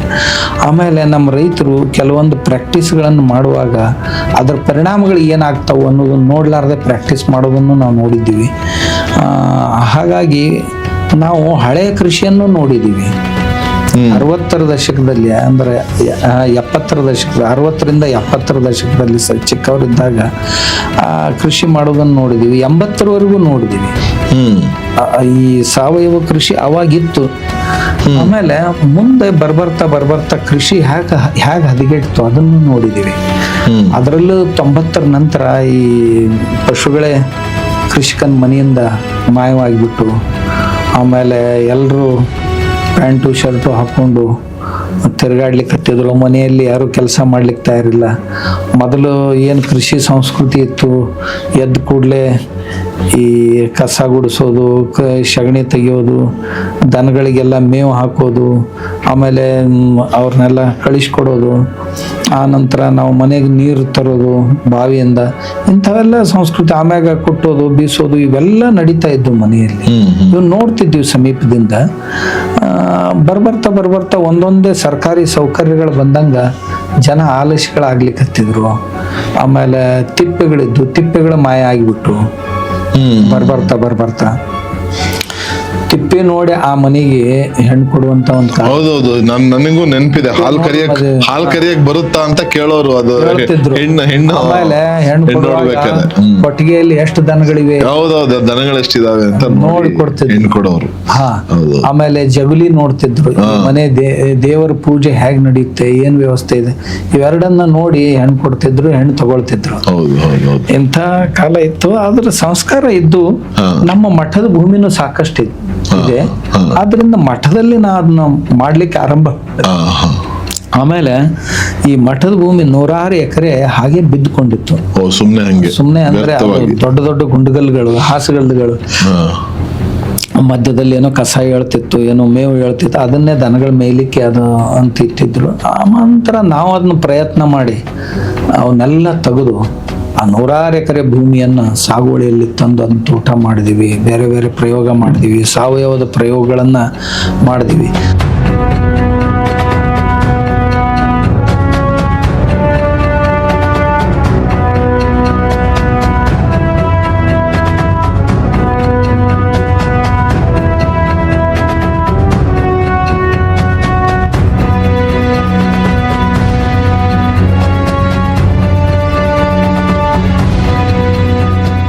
ನಾನು ಎಲ್ಲೇ ಹೋದೆ ಅಂದ್ರ ಆದಿವಾಸಿಗಳಲ್ಲಿ ಹೋಗ್ತಿರ್ತೀನಿ ಹೆಚ್ಚು. ಬುಡಕಟ್ಟು ಜನಾಂಗದಲ್ಲಿ ಹೋಗಿ ಅವ್ರ ಜೊತೆ 2 ದಿವಸ 3 ದಿವಸ ನಿಲ್ಲೋದು, ಯಾವ ರೀತಿ ಕೃಷಿ ಮಾಡ್ತಾರ ಅವ್ರು ಈಗನೂ ಸಹಿತ ಅದು ಗೊತ್ತಾಗುತ್ತೆ. ಆಮೇಲೆ ಪಶುಗಳ ಪಾಲನೆಯನ್ನು ಯಾವ ರೀತಿ ಮಾಡ್ತಾರ, ಆಮೇಲೆ ಯಾವ ರೋಗಗಳು ಬಂದ್ರೆ ಏನೇನ್ ಮಾಡ್ತಾರೆ, ಗ್ರಾಮೀಣರ ಜೊತೆನೂ ಚರ್ಚೆ ಮಾಡ್ತೀನಿ. ಈಗಾದ್ರೂ ಸಹಿತ ಹಿರಿಯರ ಜೊತೆ ಚರ್ಚೆ ಅದರಿಂದ ಅವ್ರು ಹೇಳ್ತಿರ್ತಾರೆ ಹೀಗೆ ಮಾಡ್ತಿದ್ವಿ, ಆ ಪ್ರಯೋಗಗಳನ್ನ ನಾನು ಮೊದಲು ನಮ್ಮ ಹೊಲದಲ್ಲಿ ಮಾಡಿ ಆನಂತರ ರೈತರಿಗೆ ಹೇಳಲಿಕ್ಕೆ ಆರಂಭ ಮಾಡಿದೆ. ಈಗ ಗೋಶಾಲೆಯಲ್ಲಿ ಎಷ್ಟು ಗೋಗಳಿದಾವೆ? ಈಗ ಗೋಶಾಲೆಯಲ್ಲಿ ಸುಮಾರು ಒಂದು 1200ರಿಂದ 1500 ಹಸುಗಳು ಮತ್ತು ಹೋರಿಗಳು ಕೂಡಿ ಹೋರಿಗಳು ಒಂದು 300 ಮೇಲಿವೆ. ಹಸುಗಳಿವೆ. ಆ ನಿಟ್ಟಿನಲ್ಲಿ ಗೋಗಳ ಸಂರಕ್ಷಣೆ, ಅದರಲ್ಲೂ ದೇಸಿ ಗೋಗಳ ಸಂರಕ್ಷಣೆ ನಿಟ್ಟಿನಲ್ಲಿ ದೊಡ್ಡ ಕೆಲಸ ಕನೇರಿ ಯಾಕಂದ್ರೆ ಮಟ್ಟದಲ್ಲಿ ಈ ನಡೀತಾ ಇದೆ. ಕಸಾಯಿಖಾನೆಗೆ ಹೋಗುವಂತ ಹಸುಗಳು, ಆಮೇಲೆ ರೈತರಿಗೆ ಬೇಡ ಆಯ್ತು ಅಂದ್ರೆ ಅವ್ರಿಗೆ ಮಾರಾಟ ಮಾಡೋ ಇಚ್ಛೆ ಇರೋದಿಲ್ಲ, ಆದ್ರೆ ಎಲ್ಲಿ ಬಿಡ್ಬೇಕು, ಆ ಮಠದ ಗೋಶಾಲೆಯಲ್ಲಿ ತಂದು ಬಿಡ್ತಾರೆ ದೇಶಿ ದನಗಳನ್ನ. ಅವುಗಳನ್ನು ಇಟ್ಕೊಳ್ತೀವಿ. ಆಮೇಲೆ ಅವುಗಳಿಗೂ ಸಹಿತ ಚೆನ್ನಾಗಿ ಊಟ, ಉಡುಗೆ, ತಿಂಡಿ ಹಾಕಿ ದಷ್ಟಪುಷ್ಟವಾಗಿ ಇಟ್ಟಿರ್ತೀವಿ ದನಗಳನ್ನು ನಾವು. ನೋಡಿ ಸ್ವಾಮೀಜಿ, ನೀವು ಈ ಕಡೆ ಗೋಗಳನ್ನ ಉಳಿಸುವ ಪ್ರಯತ್ನ ಮಾಡ್ತಾ ಇದ್ದೀರಾ, ಅದರಲ್ಲೂ ದೇಸಿ ಗೋಗಳನ್ನ ಉಳಿಸುವ ಪ್ರಯತ್ನ ಮಾಡ್ತಿದ್ದೀರಾ. ಹೇಗೆ ಒಬ್ಬ ರೈತ ದೇಸಿ ಗೋಗಳನ್ನ ಇಟ್ಕೊಂಡು ಬರೀ ಹಾಲಿನ ಮೇಲೆ ಅವಲಂಬಿತವಾಗದಲೆ ಬೇರೆ ಬೇರೆ ರೀತಿ ಯಾವ ರೀತಿ ಅವನು ಮೌಲ್ಯವೃದ್ಧಿ ಮಾಡಿ, ಆ ಗಂಜಲ ಇರ್ಬೋದು, ಗೋಮಯ ಇರ್ಬೋದು, ಎಲ್ಲದನ್ನು ಮೌಲ್ಯವೃದ್ಧಿ ಮಾಡಿ ಹೇಗೆ ಅವನು ಆರ್ಥಿಕ ಸಂಪಾದನೆ ಮಾಡ್ಬೋದು ಅನ್ನೋದು ನಿಟ್ಟಿನಲ್ಲಿ ದೊಡ್ಡ ಕೆಲಸ ನಡೀತಾ ಇದೆ. ಯಾಕೆಂದ್ರೆ ನಾವು ಈ ಧರ್ಮ ಕಾರ್ಯವನ್ನು ವಹಿಸ್ಕೊಂಡಿದ್ದೀವಿ ಅಂದ್ರೆ ನಮ್ಮನ್ನ ಪೂರ್ತಿಯಾಗಿ ಸಮಾಜಕ್ಕೆ ಅರ್ಪಿಸ್ಕೊಳ್ಬೇಕು. ನಮ್ಮ ಸ್ವಾರ್ಥ ಎಷ್ಟು ಇರಬಾರ್ದು, ಆಮೇಲೆ ಎಷ್ಟು ಜನ ನಮ್ಮನ್ನ ಶ್ರದ್ಧೆಯಿಂದ ನೋಡ್ತಾ ಇದಾರಲ್ಲ ಆ ಜನರಿಗೆ ನಾವು ಮಾರ್ಗದರ್ಶಕರಾಗಿ ನಡಿಬೇಕು. ಸಿದ್ದೇಶ್ವರ ಅಪ್ಪಾರ ನೋಡ್ದಾಗ್ನೆಲ್ಲ ನಾವ್ ಅಂತಿದ್ವಿ, ಒಬ್ರು ಜ್ಞಾನಯೋಗಿ, ಒಬ್ರು ಕರ್ಮಯೋಗಿ, ಇಬ್ರು ಒಂದು ಸಮಾಗಮ ಬಾರಿ ಚೆನ್ನಾಗಿದೆ, ಇದು ಸಮಾಜಕ್ಕೆ ಒಂದು ಪಾಠವಾಗಿ ಇದೆ ಅಂತ ನಾವು ಹೇಳ್ತಿದ್ವಿ. ನಿಮ್ಮ ಹಾಗೂ ಸಿದ್ದೇಶ್ವರ ಅಪ್ಪಾಜಿಯರ ಅಪ್ಪರ ಒಂದು ಸಂಬಂಧ ಹಾಗೂ ತಾವು ಅವ್ರ ಜೊತೆ ಕಳೆದ ಸಮಯದ ಬಗ್ಗೆ ಒಂದಿಷ್ಟು ವಿಚಾರಗಳು, ಯಾಕಂದ್ರೆ ನಮ್ ವೀಕ್ಷಕರಿಗೆ ಆ ಕೆಲವು ವಿಚಾರಗಳು ನಿಮ್ಮಲ್ಲಿ ಮಾತ್ರ ಇರುತ್ತೆ, ಅದನ್ನ ಹೇಳಿದ್ರೆ ಚೆನ್ನಾಗಿರುತ್ತೆ ಅಂತ. ಇಲ್ಲ, ನಾನು ಪಟ್ಟಕ್ಕಾದ ನಂತರ ನಮ್ಮ ಗುರುಗಳು ಇಚ್ಛೆ ವ್ಯಕ್ತಪಡಿಸಿದ್ರು. ನೀನು ಕೆಲವೊಂದು ಶಾಸ್ತ್ರಿಗಳನ್ನ, ವಿದ್ವಾಂಸರನ್ನ ತಂದು ಪಾಠ ಮಾಡಿಸ್ತಿದ್ರು. ಅದ್ರ ಜೊತೆಗೆ ಅವ್ರಿಗೆ ಇಚ್ಛೆ ಇತ್ತು ಸಿದ್ದೇಶ್ವರ ಸ್ವಾಮಿಗಳನ್ನ ಈ ಕಣೇರಿ ಮಠಕ್ಕೆ ಮಾಡ್ಕೊಳ್ಬೇಕು ಅಂತ ತಿಳ್ಕೊಂಡು ಮೊದಲ ಪೂರ್ವದಲ್ಲಿ ಅವರು ಮಲ್ಲಿಕಾರ್ಜುನ ಶಿವಗಳನ್ನ ಕೇಳಿದ್ರು, ಸಿದ್ದೇಶ್ವರ ಅಪ್ಪಗಳ ಗುರುಗಳನ್ನ. ಅವರು ಇಲ್ಲಪ್ಪ, ಇದು ಹುಡುಗ ಬಾಳ ಸಂಬಾಯ್ತೈತಿ, ನೀ ಬಾಳ ಉಗ್ರ ಸ್ವಭಾವದ ಮನುಷ್ಯನೇ, ಅವ್ರ ಗೆಳೆಯರಿದ್ರಿ, ನೀನು ಉಗ್ರ ಸ್ವಭಾವದವನು, ನಿನಗೆ ಈ ಮರಿಟಿ ಕಾಯಿಸೋದಿಲ್ಲ ಅಂತ ಹೇಳಿ ಮತ್ತೊಬ್ಬರನ್ನ ಕೊಟ್ಟಿದ್ರು ಅವರು. ಇದೇ ವಿಜಾಪುರ ಆಶ್ರಮದಿಂದ. ಆ ಉತ್ತರಾಧಿಕಾರಿ ನಮ್ಮ ಗುರುಗಳಿಗೆ ಇದು ಆಗ್ಲಿಲ್ಲ, ಹೊಂದಾಣಿಕೆ ಆಗ್ಲಿಲ್ಲ ಅಥವಾ ಪಸಂದ್ ಆಗ್ಲಿಲ್ಲ. ಅದರಿಂದ ಬಿಟ್ಟು ಕನಿಷ್ಠ ನೀನ್ ಅವ್ರ ಹತ್ರ ಹೋಗಿ ಅಧ್ಯಯನ ಮಾಡಿದ. ಅವರು ತುಂಬಾ ಒಳ್ಳೆಯವರು, ಅವರ ಜ್ಞಾನಿಗಳು ಸಹಿತ, ಮತ್ತು ಸನ್ಯಾಸ ವೃತ್ತಿಯಲ್ಲಿಯೂ ಸಹಿತ ಅವರಂತ ವಿರಕ್ತಿ ಇನ್ನೊಬ್ಬರಲ್ಲಿ ಇಲ್ಲ. ಆದ್ರಿಂದ ನೀನು ಎಲ್ಲದರಲ್ಲಿಯೂ ಆದರ್ಶ ಒಬ್ಬ ಸನ್ಯಾಸಿಗಳು, ಅವ್ರ ಹತ್ರ ಹೋಗಿ ನೀನು ಅಧ್ಯಯನ ಮಾಡಿವ ಅಂತ ನಮ್ಮ ಗುರುಗಳು ಹೇಳಿದ್ರು. ಅವಾಗ ಸಿದ್ದೇಶ್ವರ ಶ್ರೀಗಳು ಬೆಳಗಾವಿಯ ಗುರುದೇವರ ಆನಡೆ ಮಂದಿರದಲ್ಲಿ ಪ್ರವಚನ ನಡೆದಿತ್ತು ಅವ್ರದ್ದು.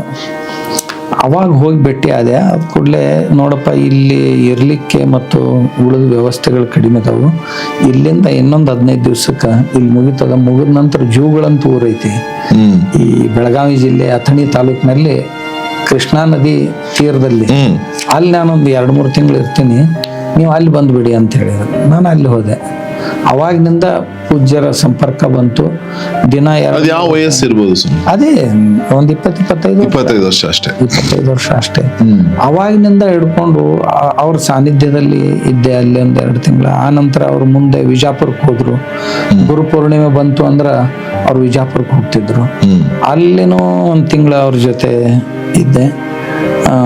ತದನಂತರದಲ್ಲಿ ಹೆಚ್ಚು ಹೋಗ್ಲಿಕ್ಕೆ ಆಗ್ಲಿಲ್ಲ. ಆದ್ರೆ ಮೇಲಿಂದ ಮೇಲೆ ಪೂಜ್ಯರ ಹತ್ರ ನಾನು ಹೋಗ್ತಾ ಇದ್ದೆ. ಆಮೇಲೆ ಅವರಿಂದ ತುಂಬಾ ಪಾಠಗಳನ್ನ, ಪ್ರವಚನಗಳನ್ನ ಕೇಳಿ ನಾವು ಸುಮಾರು ನಮ್ಮ ಜೀವನದಲ್ಲಿ ರೂಢಿಗೊಳಿಸ್ಕೊಳ್ಳುವಂತ ಪ್ರಯತ್ನ ನಾವು ಮಾಡ್ತಾ ಇದೀವಿ ಸ್ವಾಮೀಜಿ. ಆದ್ರೆ ನೀವು ಅವ್ರನ್ನ ಹತ್ರದಿಂದ ನೋಡಿದವರು, ಪ್ರವಚನ ಬಿಟ್ಟು ಅವರ ದಿನಚರಿಗಳಿರ್ಬೋದು, ಅವರ ನಡ್ಕೊಳ್ತಿದ್ದಂತ ರೀತಿ ಇರ್ಬೋದು, ಅದು ಅಂತ ಅಂಶಗಳು ಯಾವ್ದಾರ ಸೂಕ್ಷ್ಮ ಅಂಶಗಳು ನಮಗ್ ತಿಳಿದಲೇದಂತದ್ದು ನೋಡಿ. ಅವರಂತರೂ ತುಂಬಾ ವಿರಕ್ತಿಯಿಂದ ಬದುಕ್ತವ್ರು. ನಾವು ಈ ವಿರಕ್ತಿಯನ್ನು ಕಲ್ತಿದ್ದೆ ಅವರಿಂದ. ಅಂದ್ರೆ ಅವ್ರು ಎಂದು ಮನೆ ಬಿಟ್ಟು ಬಂದ್ರಲ್ಲ, ಅಂದಿನಿಂದ ಕೊನೆಯವರೆಗೂ ಮನೆ ಕಡೆ ಎಂದು ಮರಳಿ ನೋಡ್ಲಿಲ್ಲ. ಯಾರೇ ಸಂಬಂಧಿಕರು ಬಂದ್ರು ಅವ್ರನ್ನ ನೋಡ್ಲಿಲ್ಲ. ಆಮೇಲೆ ಮನೆಯಲ್ಲಿ ಪೂಜ್ಯರ ಪೂರ್ವಾಶ್ರಮದ ತಂದೆ ತಾಯಿಗಳು ತೀರ್ಕೊಂಡಾಗ್ಲೂ ಸಹಿತ ಅವ್ರು ಹೋಗ್ಲಿಲ್ಲ. ಸಾಕಷ್ಟು ಜನ ಒಂದು ಹೇಳಿದ್ರು, ಅವ್ರೇನು ಅದನ್ನೇ ಕೇಳದಂತೆ ಇದಕ್ಕೇನು ಭಾಳ ಮಹತ್ವ ಕೊಡಲಿಲ್ಲ. ಅದು ಅಲ್ಲದೆ ಒಬ್ಬ ನಿಜವಾದ ಸನ್ಯಾಸಿ ಹೇಗಿರ್ಬೇಕು ಅನ್ನೋದಕ್ಕೆ ಆಮೇಲೆ ಒಂದು ದುಡ್ಡಿಗೂ ಕೈ ಹಚ್ಚಲಿಲ್ಲ ಕೊನೆಯವರು. ಆಮೇಲೆ ಯಾವುದೇ ಸಂಸ್ಥೆಗಳನ್ನು ಮೊದಲು ಒಂದೆರಡು ಸಂಸ್ಥೆಗಳಿಗೆ ಅವ್ರ ಅಧ್ಯಕ್ಷ ಆಗಿದ್ರು.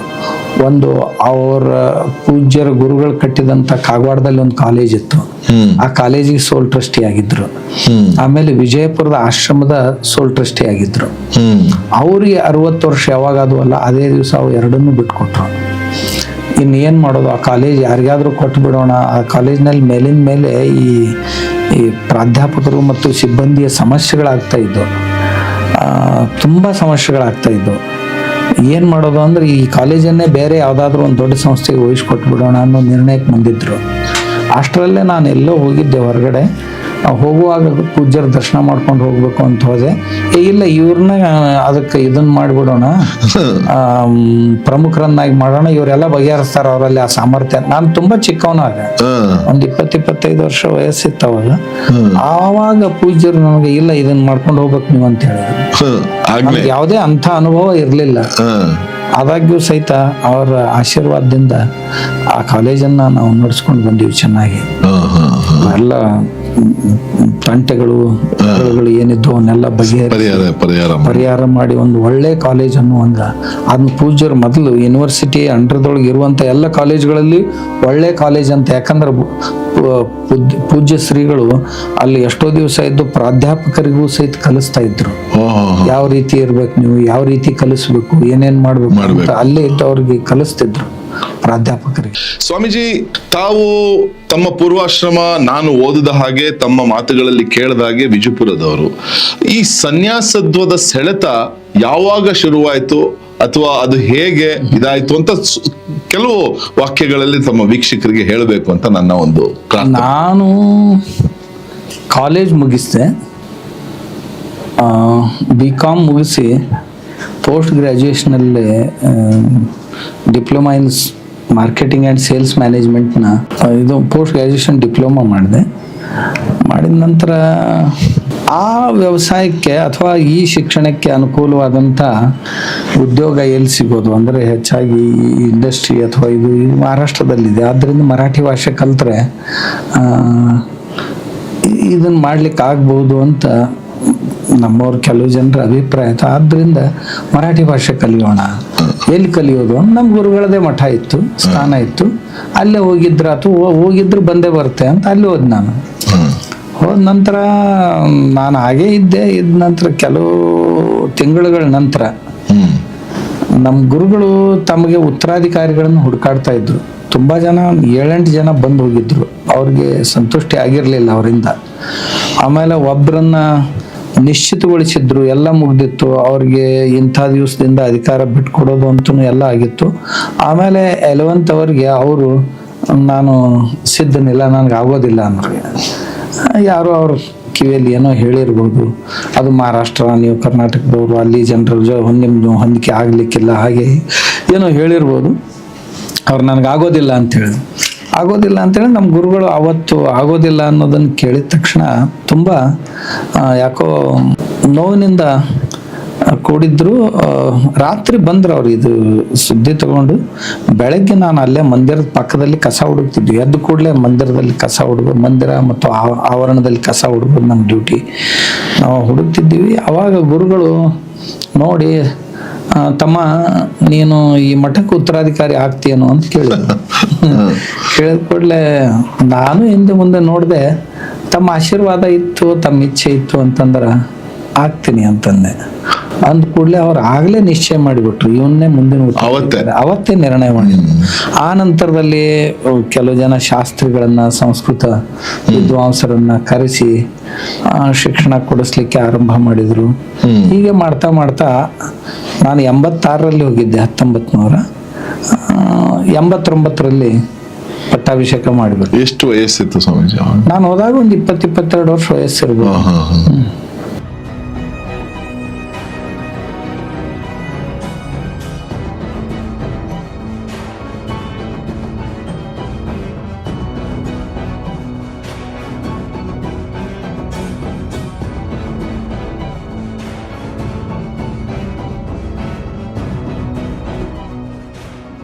ಆವಾಗಲೇ ಪಟ್ಟಾಭಿಷೇಕ ಆಗೋಯ್ತು. ಹಾ, ಅವಾಗ ಪಟ್ಟಾಭಿಷೇಕ ಆಯ್ತು. ಅವತ್ತು ಶುರುವಾಗಿದ ಒಂದು ಪಯಣ ಯಾವತ್ತು ನೀವು ಹಿಂದೆ ನೋಡ್ಲಿಲ್ಲ? ನಾನು ಹಿಂದೆ ನೋಡಿಲ್ಲ. ಯಾಕೆ ಅಂತಂದ್ರೆ ಸನ್ಯಾಸ ಧರ್ಮ ಹೇಗಿರ್ಬೇಕು ಅಂದ್ರ ಯಾವುದೇ ಕ್ಷೇತ್ರಕ್ಕೆ ಎಲ್ಲೇ ಹೋದ್ರು ಅದಕ್ಕೆ ನ್ಯಾಯ ಕೊಡ್ಬೇಕು ನಾವು. ಸನ್ಯಾಸ ಕ್ಷೇತ್ರಕ್ಕೆ ನ್ಯಾಯ ಕೊಡಬೇಕು ಅಂದ್ರೆ ಸನ್ಯಾಸ ಧರ್ಮವನ್ನು ಚೆನ್ನಾಗಿ ಪಾಲಿಸ್ಬೇಕು. ಸನ್ಯಾಸ ಧರ್ಮ ಪಾಲಿಸೋದು ಅಂದ್ರೆ ಪೂರ್ವಾಶ್ರಯಗಳನ್ನು ಚೆನ್ನಾಗಿ ಮರಿಬೇಕು. ಮರಿದೇ ಇದ್ರೆ ಆಗೋದಿಲ್ಲ. ಯಾಕೆಂದ್ರೆ ಅವ್ರು ಇಷ್ಟೊಂದು ಜವಾಬ್ದಾರಿಯಿಂದ ತಮ್ಮ ಉತ್ತರಾಧಿಕಾರಿಯನ್ನು ಮಾಡಿಕೊಂಡಾಗ, ನಾನು ಹಳೇದನ್ನಂದ್ರೆ ಈ ಒಬ್ಬ ಹೆಣ್ಮಗಳು ಮದುವೆ ಮಾಡ್ಕೊಂಡ ನಂತರ ನನ್ನ ಹಳೆ ಗೆಳೆಯ ಒಬ್ಬ ಇದ್ದಾನೆ, ಅವನ ಹತ್ರ ಹೋಗಿ ಬರ್ತೀನಿ ಅಂದ್ರೆ ಹೇಗಾಗುತ್ತೋ ಹಾಗಾಗುತ್ತೆ. ತನ್ನ ಗಂಡನಿಗೆ, ಇಲ್ಲ ನನ್ನ ಹಳೆ ಗೆಳೆಯ ಒಬ್ಬ ಇದ್ದಾನೆ ಕಾಲೇಜ್ನಲ್ಲಿ ಓದುವಾಗ, ಅವನ ಹತ್ರ ನಾನು ಆಗಾಗ ಹೋಗಿ ಬರ್ತೀನಿ, ಅವನ ಸಲಿಗೆ ಬಿಡ್ಲಿಕ್ಕೆ ಆಗೋದಿಲ್ಲ ಅಂದ್ರೆ ಹೇಗಾಗುತ್ತೋ ಹಾಗೆ ನಮ್ಮ ಪೂರ್ವಾಶ್ರಮದ ಸಂಬಂಧವನ್ನು ನಾವು ಒಂದ್ ವೇಳೆ ಕಾಯ್ಕೊಂಡ್ರೆ ಸನ್ಯಾಸ ಧರ್ಮಕ್ಕೆ ಈ ಅಪಚಾರ ಆಗುತ್ತೆ. ಆದ್ರಿಂದ ಚೆನ್ನಾಗಿ ತೊರಿಬೇಕು ಸನ್ಯಾಸ ಧರ್ಮ. ಈ ಸರಿಸುಮಾರು 700-800 ಸಾವಿರಾರು ಮಠಗಳಿದ್ವು. ಅದರಲ್ಲೂ ನಮ್ಮ ವೀರಶೈವ ಲಿಂಗಾಯತ ಪರಂಪರೆಯಲ್ಲಿದ್ದಂತ ಮಠಗಳೋಗಿ ವಿರಕ್ತ ಮಠಗಳನ್ನು ಸೇರ್ಸಿದ್ರೆ ಸಾವಿರಾರು ಮಠಗಳಿದ್ವು. ಈಗ ಮಠಗಳು ಕೂಡ ಕಮ್ಮಿ ಆಗ್ತಾ ಇದಾವೆ. ಜೊತೆಗೆ ನೀವು ಹೇಳ್ದಂಗೆ ಪೂರ್ವಾಶ್ರಮ ಮರೆಯೋದಿರ್ಲಿ. ಸುಮಾರು ನಾನೇ ಸ್ವತಃ ನೋಡಿದೀನಿ, ಸುಮಾರು ಜನ ಪೂರ್ವಾಶ್ರಮದವ್ರನ್ನೇ ಕರ್ಕೊಂಬಂದು ಅಲ್ಲೇ ಇಟ್ಕೊಳ್ಳುವಂತ ಇದಾಗ್ತಾ ಇದೆ. ಒಂಥರ ಅದರಿಂದ ಜನರ ಭಕ್ತಿಯೂ ಒಂದು ಕಡಿಮೆ ಆಗುತ್ತೆ. ಮಠದಲ್ಲಿ ಮಕ್ಕಳಾಡೋದು, ಆಮೇಲೆ ಮಠದಲ್ಲಿ ತೊಟ್ಲ ಕಟ್ಟೋದು, ಆಮೇಲೆ ಮಠದಲ್ಲಿ ಎಲ್ಲ ಸಂಬಂಧಿಕರೇ ಇರೋದು, ಅದರಿಂದ ಅನಾದರಕ್ಕೊಳಗಾಗ್ತಾರೆ. ಜನರಿಗೂ ಗೊತ್ತಾಗುತ್ತೆ, ಇಲ್ಲೇ ಅಂತಿಲ್ಲ, ಕಾವಿ ಉಟ್ಕೊಂಡಿದ್ದಾರೆ ಏನು ಅನ್ಬಾರ್ದು ಅಂತ ಜನ ಸುಮ್ಮನಿರ್ತಾರೆ ಅಷ್ಟೇ. ಅಷ್ಟು ಬಿಟ್ರೆ ಅವ್ರಿಗೂ ಗೊತ್ತಾಗುತ್ತೆ ಜನರಿಗೂ. ಆದ್ರೆ ಅವ್ರಿಗಿಂತಲೂ ನಾವು ಯಾವುದನ್ನು ಸ್ವೀಕಾರ ಮಾಡಿದೀವಲ್ಲ ಅದಕ್ಕೆ ನ್ಯಾಯ ಒದಗಿಸ್ಬೇಕು ಅನ್ನುವಂತ ಒಂದು ಕಳಕಳಿ ನಮ್ಮಲ್ಲಿ ಇರಬೇಕು. ಅದು ಬಿಟ್ಟು ಇಡೀ ಮನೆಯನ್ನೇ ತಂದು ಮಠದಲ್ಲಿ ಇಟ್ಕೊಂಡು ಮಠದ ಪಾವಿತ್ರತೆಯನ್ನ ಹಾಳು ಮಾಡಬಾರ್ದು. ಇದು ತಂದಿಡೋದು ಅಂದ್ರೆ ಮಠದ ಪಾವಿತ್ರತೆಯನ್ನ ಹಾಳು ಮಾಡ್ದಂಗೆ. ಮಠದ ಈ ಸನ್ಯಾಸ ಪರಂಪರೆ ಅಥವಾ ವಿರಕ್ತ ಪರಂಪರೆ ಆಗ್ಲಿ ಅಥವಾ ಯಾವುದೇ ಪರಂಪರೆ ಅಂತ ಏನಿದೆ ಸನ್ಯಾಸಕ್ಕೆ, ಅದನ್ನ ಹಾಳು ಮಾಡಿದಂತೆ. ಒಂದ್ ವೇಳೆ ನಿನಗೆ ಆಗದೆ ಇದ್ರೆ ಆಗ್ಲಿಕ್ಕೆ ಹೋಗ್ಬೇಡ. ಆದ್ರೆ ಕೇವಲ ಆಸ್ತಿಗಾಗಿ ಸುಮ್ಮನೆ ಬಟ್ಟೆ ಹಾಕೊಂಡು ನಿಲ್ಲೋದು ಇದು ಒಳ್ಳೆಯದಲ್ಲ, ತಪ್ಪಿದು. ಆಮೇಲೆ ಏನಾದ್ರೂ ಸಹಿತ ನೀವು ನಿಮ್ಮ ಜಾತಿಯೊಂದಿಗೆ ಗುರುತಿಸಿಕೊಳ್ಬಾರ್ದು. ನಿಮ್ಮ ಪೂರ್ವಾಶ್ರಮದ ಯಾವುದೇ ಸಂಬಂಧಗಳೊಂದಿಗೆ ನಿಮ್ಮನ್ನು ನೀವು ಗುರುತಿಸ್ಕೊಳ್ಬಾರ್ದು. ನಾನು ನಮ್ಮ ಮಠದಲ್ಲಿ ಬೈಲಾ ಸಹಿತ ಚೇಂಜ್ ಮಾಡಿದೆ, ನಮ್ಮ ಮಠದ ಸಂಸ್ಥೆದ್ದು. ಒಂದು ವೇಳೆ ಈ ಮಠದ ಪೀಠಾಧಿಕಾರಿಗಳು ತಮ್ಮ ಪೂರ್ವಾಶ್ರಮದ ಜೊತೆಗೆ ಸಂಬಂಧ ಪ್ರಸ್ತಾಪನೆ ಮಾಡಿಕೊಂಡ್ರು ಅಂದ್ರೆ ಅಂಥವ್ರನ್ನ ಆ ಪೀಠದಿಂದ ತೆಗೆದು ಹಾಕ್ಬೇಕು ಅಂತ ತಿಳ್ಕೊಂಡು ಒಂದು ವ್ಯವಸ್ಥೆ ಮಾಡಿದ್ದೀನಿ. ಬೈಲಾನೇ ಚೇಂಜ್ ಮಾಡಿದ್ವಿ. ನೋಡಿ ಎಂತ ವಿಶೇಷವಾದ ಇದು. ಒಂದ್ ವೇಳೆ ನಾವ್ ಹಂಗೇನಾದ್ರೂ ಮಾಡಿದೀವಿ ಅಂದ್ರೆ ನಮ್ಮನ್ನ ತೆಗೆದು ಹಾಕೋ ಸಲುವಾಗಿ ಒಂದು ಕಮಿಟಿ ಮಾಡಿ ಅವರು ಪೂರ್ವಾಶ್ರಮದವ್ರನ್ನ ಯಾರನ್ನಾರ ಕರ್ಕೊಂಡ್ ಬಂದ್ರೆ ತೆಗೆದಾಕ್ಬಹುದು. ಬೈಲಾನೇ ಮಾಡಿದೀವಿ ನಾವು, ಚೇಂಜ್ ಮಾಡಿದೀವಿ. ಅದು ಬಹುತೇಕ ನನಗನ್ಸಿದ ಮಟ್ಟಿಗೆ ಉಳಿದವ್ರಿಗೆ ಆ ಸಾಹಸ ಆಗುತ್ತೋ ಇಲ್ಲೋ ಗೊತ್ತಿಲ್ಲ. ನಾನಂತೂ ಯಾಕಂದ್ರೆ ಭವಿಷ್ಯದಲ್ಲಿಯೂ ಸಹಿತ ಈ ಮಠ ಕೆಡಬಾರ್ದು, ಸಿಸ್ಟಮ್ ಇಂದ ನಡಿಬೇಕು, ವ್ಯಕ್ತಿಯಿಂದ ನಡಿಬಾರ್ದು, ಸಿಸ್ಟಮ್ ಇಂದ ನಡಿಬೇಕು. ನಾನು ಯಾವಾಗ್ಲೂ ಅದನ್ನ ಹೇಳುದು, ಯಾವುದೇ ವ್ಯಕ್ತಿ ಕೇಂದ್ರಿತ ಆಗ್ಬಾರ್ದು. ಒಬ್ಬ ವ್ಯಕ್ತಿ ಪ್ರಭಾವಿ ಬರ್ತಾನ, ಸ್ವಲ್ಪ ಮತ್ತೊಬ್ಬ ಅತಿ ಪ್ರಭಾವಿ ಬರ್ತಾನ, ಇನ್ನೊಬ್ಬ ವ್ಯಕ್ತಿ ಸ್ವಲ್ಪ ಸಪ್ಪಗೆ ಇರ್ಬೋದು. ಅದರಿಂದ ಆ ವ್ಯಕ್ತಿಯಿಂದ ಮಠ ನಡಿಬಾರ್ದು. ವ್ಯವಸ್ಥೆಯನ್ನ ಹೀಗ್ ಮಾಡ್ಬೇಕಲ್ಲ, ಆ ವ್ಯವಸ್ಥೆಯಿಂದ ಅದು ನಡೀತಾ ಹೋಗ್ಬೇಕು. ಈ ನಮ್ಮ ಮಠದ ವಿಚಾರ ಬಂದಾಗ ಕನೇರಿ ಕಾಡುಸಿದ್ದೇಶ್ವರ ಮಠ, ಇದರ ಒಂದು ಇತಿಹಾಸ ಸಂಕ್ಷಿಪ್ತವಾಗಿ ನಮ್ಮ ವೀಕ್ಷಕರಿಗೆ ಹೇಳೋದಾದ್ರೆ, ನಾನು 7ನೇ ಶತಮಾನ ಹಿಂದಿಂದನೂ ಇದೆ ಅಂತ ಕೇಳಿದೀನಿ, ಅದ್ರದ್ದು ಸಂಕ್ಷಿಪ್ತವಾಗಿ. ಅದು ಈ ಮಠದ ಇತಿಹಾಸ ನಿಶ್ಚಿತ ಹೀಗೆ ಅಂತ ಹೇಳಲಿಕ್ಕೆ ಇನ್ನುವರೆಗೂ ಆಗಿಲ್ಲ. ಯಾಕೆಂದ್ರೆ ರಾಜ ದ್ವಿತೀಯ ವಿಕ್ರಮಾದಿತ್ಯ ಈ ಕರ್ನಾಟಕದಿಂದ ಅಂದ್ರೆ ಪಟ್ಟದಕಲ್ಲಿನಿಂದ, ಅವನ ರಾಜಧಾನಿ ಪಟ್ಟದಕಲ್ಲು, ಬದಾಮಿ ತಾಲೂಕಿನ ಪಟ್ಟದಕಲ್ಲು, ಹಳೆಯ ವಿಜಾಪುರ, ಈಗಿನ ಬಾಗಲಕೋಟೆ ಜಿಲ್ಲೆಯ ಬದಾಮಿಯ ಪಟ್ಟದಕಲ್ಲು. ಆ ಪಟ್ಟದಕಲ್ಲಿನಲ್ಲಿ ಒಂದು ಕಾಡಸಿದ್ದೇಶ್ವರ ದೇವಸ್ಥಾನ ದೊರೆತಿದೆ ಪಟ್ಟದಕಲ್ಲಲ್ಲಿ. ಅದು ಇದರಲ್ಲಿ ಅಗಿಯುವುದರಿಂದ ನಾನು ಅದದ್ದು ಓದಿದ್ದೀನಿ ಸ್ವಾಮೀಜಿ. ಅದರ ನಿರ್ಮಾಣ 672ರಲ್ಲಿ ಆಗಿದೆ ಅಂತ ಉಲ್ಲೇಖ ಇದೆ ಗವರ್ಮೆಂಟ್ ಗೆಜೆಟ್ ನಲ್ಲಿ. 672 ಆಗಿದೆ ಅಂತ ಉಲ್ಲೇಖ ಇದೆ. ಹಾಗಾದ್ರೆ 672ರಲ್ಲಿ ಕಾಡಸಿದ್ದೇಶ್ವರ ದೇವಸ್ಥಾನ ಇಲ್ಲಿ ಇರ್ಬೇಕಾದ್ರೆ ಈ ವಿಕ್ರಮಾದಿತ್ಯನಿಗೂ ಮತ್ತು ಅಲ್ಲಿಯ ಗುರುಗಳಿಗೆ ಏನಾದರೂ ಸಂಬಂಧ ಇರಬೇಕು. ಇರದೇ ಇದ್ರೆ ಅವನು ಇಲ್ಲಿ ಕಟ್ಲಿಕ್ಕೆ ಸಾಧ್ಯ ಇಲ್ಲ. ಈತ ಯಾವಾಗ್ಲೂ ಸೌರಾಷ್ಟ್ರಕ್ಕೆ ಹೋಗ್ತಿದ್ದ, ಹೋಗುವಾಗ ಬರುವಾಗ ಸಿದ್ಧಗಿರಿಗೆ ಹೋಗ್ತಿದ್ದ ಅಂತ ಉಲ್ಲೇಖ ಅಥವಾ ಆಖ್ಯಾಯಿಕೆ ಇದೆ. ಆಮೇಲೆ ಮುಂದೆ ಆತ ಶಿಷ್ಯತ್ವ ಸ್ವೀಕಾರ ಮಾಡಬೇಕು ಅಂತ ಇಚ್ಛೆ ವ್ಯಕ್ತಪಡಿಸಿದಾಗ, ಇಲ್ಲ ಇದು ದೂರ ಆಗುತ್ತೆ, ನೀವು ಅಲ್ಲೇ ನಿಮ್ಮ ಸಮೀಪದಲ್ಲಿ ಒಬ್ಬರು ಗುರುಗಳಿದ್ದಾರೆ ಸುರೇಶ್ವರಾಚಾರ್ಯರು, ಹತ್ರನ ಸ್ವೀಕಾರ ಮಾಡಿ ಅಂತ ಸೂಚನೆ ಮಾಡಿದ್ರು ಅಂತ. ಆಮೇಲೆ ತಮ್ಮ ಸವಿನೆನಪಿಗಾಗಿ ನಾನೊಂದು ಅಲ್ಲಿ ದೇವಸ್ಥಾನ ಕಟ್ತೀನಿ ಅಲ್ಲಿ ನನ್ನ ಇದ್ರೊಳಗ, ಅದಕ್ಕೆ ಸಮ್ಮತಿ ಕೊಡ್ಬೇಕು ಅಂದಾಗ ಆಯ್ತು ಕಟ್ಕೋಬೇಕು. ಅದು ಆಕ್ಚುಲಿ ನಾನು ಓದಿದ್ದೀನಿ ಸ್ವಾಮೀಜಿ. ಅದು ಆ ದೇವಸ್ಥಾನದ ಕೂಡ ವಿಶೇಷತೆ ಏನಪ್ಪಾ ಅಂದ್ರೆ ಈ ವೈಷ್ಣವ ಹಾಗೂ ಶೈವ ಪರಂಪರೆಯನ್ನ ಸಮಾಗಮ ಮಾಡುವ ಪ್ರಯತ್ನ ಆ ದೇವಸ್ಥಾನದಲ್ಲಿ ಕಂಡು ಬರುತ್ತೆ ಅಂತ ಓದಿದ್ದೀನಿ. ಹೌದು, ಅದನ್ನ ಮಾಡಿದ್ದಾರೆ. ಅಂದ್ರೆ ಇದು 672 ಅಂದ್ರೆ 7ನೇ ಶತಮಾನ ಆಯ್ತು. 7ನೇ ಶತಮಾನದಲ್ಲಿ ಇವ್ರು ಗುಡಿ ಕಟ್ಟಾರ ಅಂದ್ರೆ ಇದಕ್ಕಿಂತ ಪೂರ್ವದಲ್ಲಿ ಅಲ್ಲಿದ್ದಂತ ಕಾಡಸಿದ್ದೇಶ್ವರರು ಪ್ರಸಿದ್ಧರಾಗಿರ್ಬೇಕಲ್ಲ. ಆದ್ರಿಂದ 7ನೇ ಶತಮಾನಕ್ಕಿಂತಲೂ ಪೂರ್ವದಲ್ಲಿ ಈ ಮಠದ ಸ್ಥಾಪನೆ ಆಗಿರ್ಬೋದು ಅಂತ. ಇವತ್ತು ಭಾರತ ದೇಶದಲ್ಲಿ ಅನೇಕ ವಿಚಾರಗಳು, ಜ್ವಲಂತ ಸಮಸ್ಯೆಗಳಿದಾವೆ. ಒಂದು ಅನ್ಎಂಪ್ಲಾಯ್ಮೆಂಟಿನ ಸಮಸ್ಯೆ. ಇವತ್ತು ಆರ್ಟಿಫಿಷಿಯಲ್ ಇಂಟೆಲಿಜೆನ್ಸ್ ಬಂದು ಅನೇಕ ಉದ್ಯೋಗ ಕಳ್ಕೊಂತ ಇರೋ ಸಮಸ್ಯೆ. ಆಮೇಲೆ ಕೃಷಿ, ನೀವು ಹೇಳಿದ್ರಿ ಸುಮಾರು ಜನ ಕೃಷಿಕರಿಗೆ ಹೆಣ್ಣೆ ಕೊಡ್ತಾ ಇಲ್ಲ, ಕೃಷಿ ಬಿಟ್ಟು ಓಡೋಗ್ತಾ ಇದ್ದಾರೆ.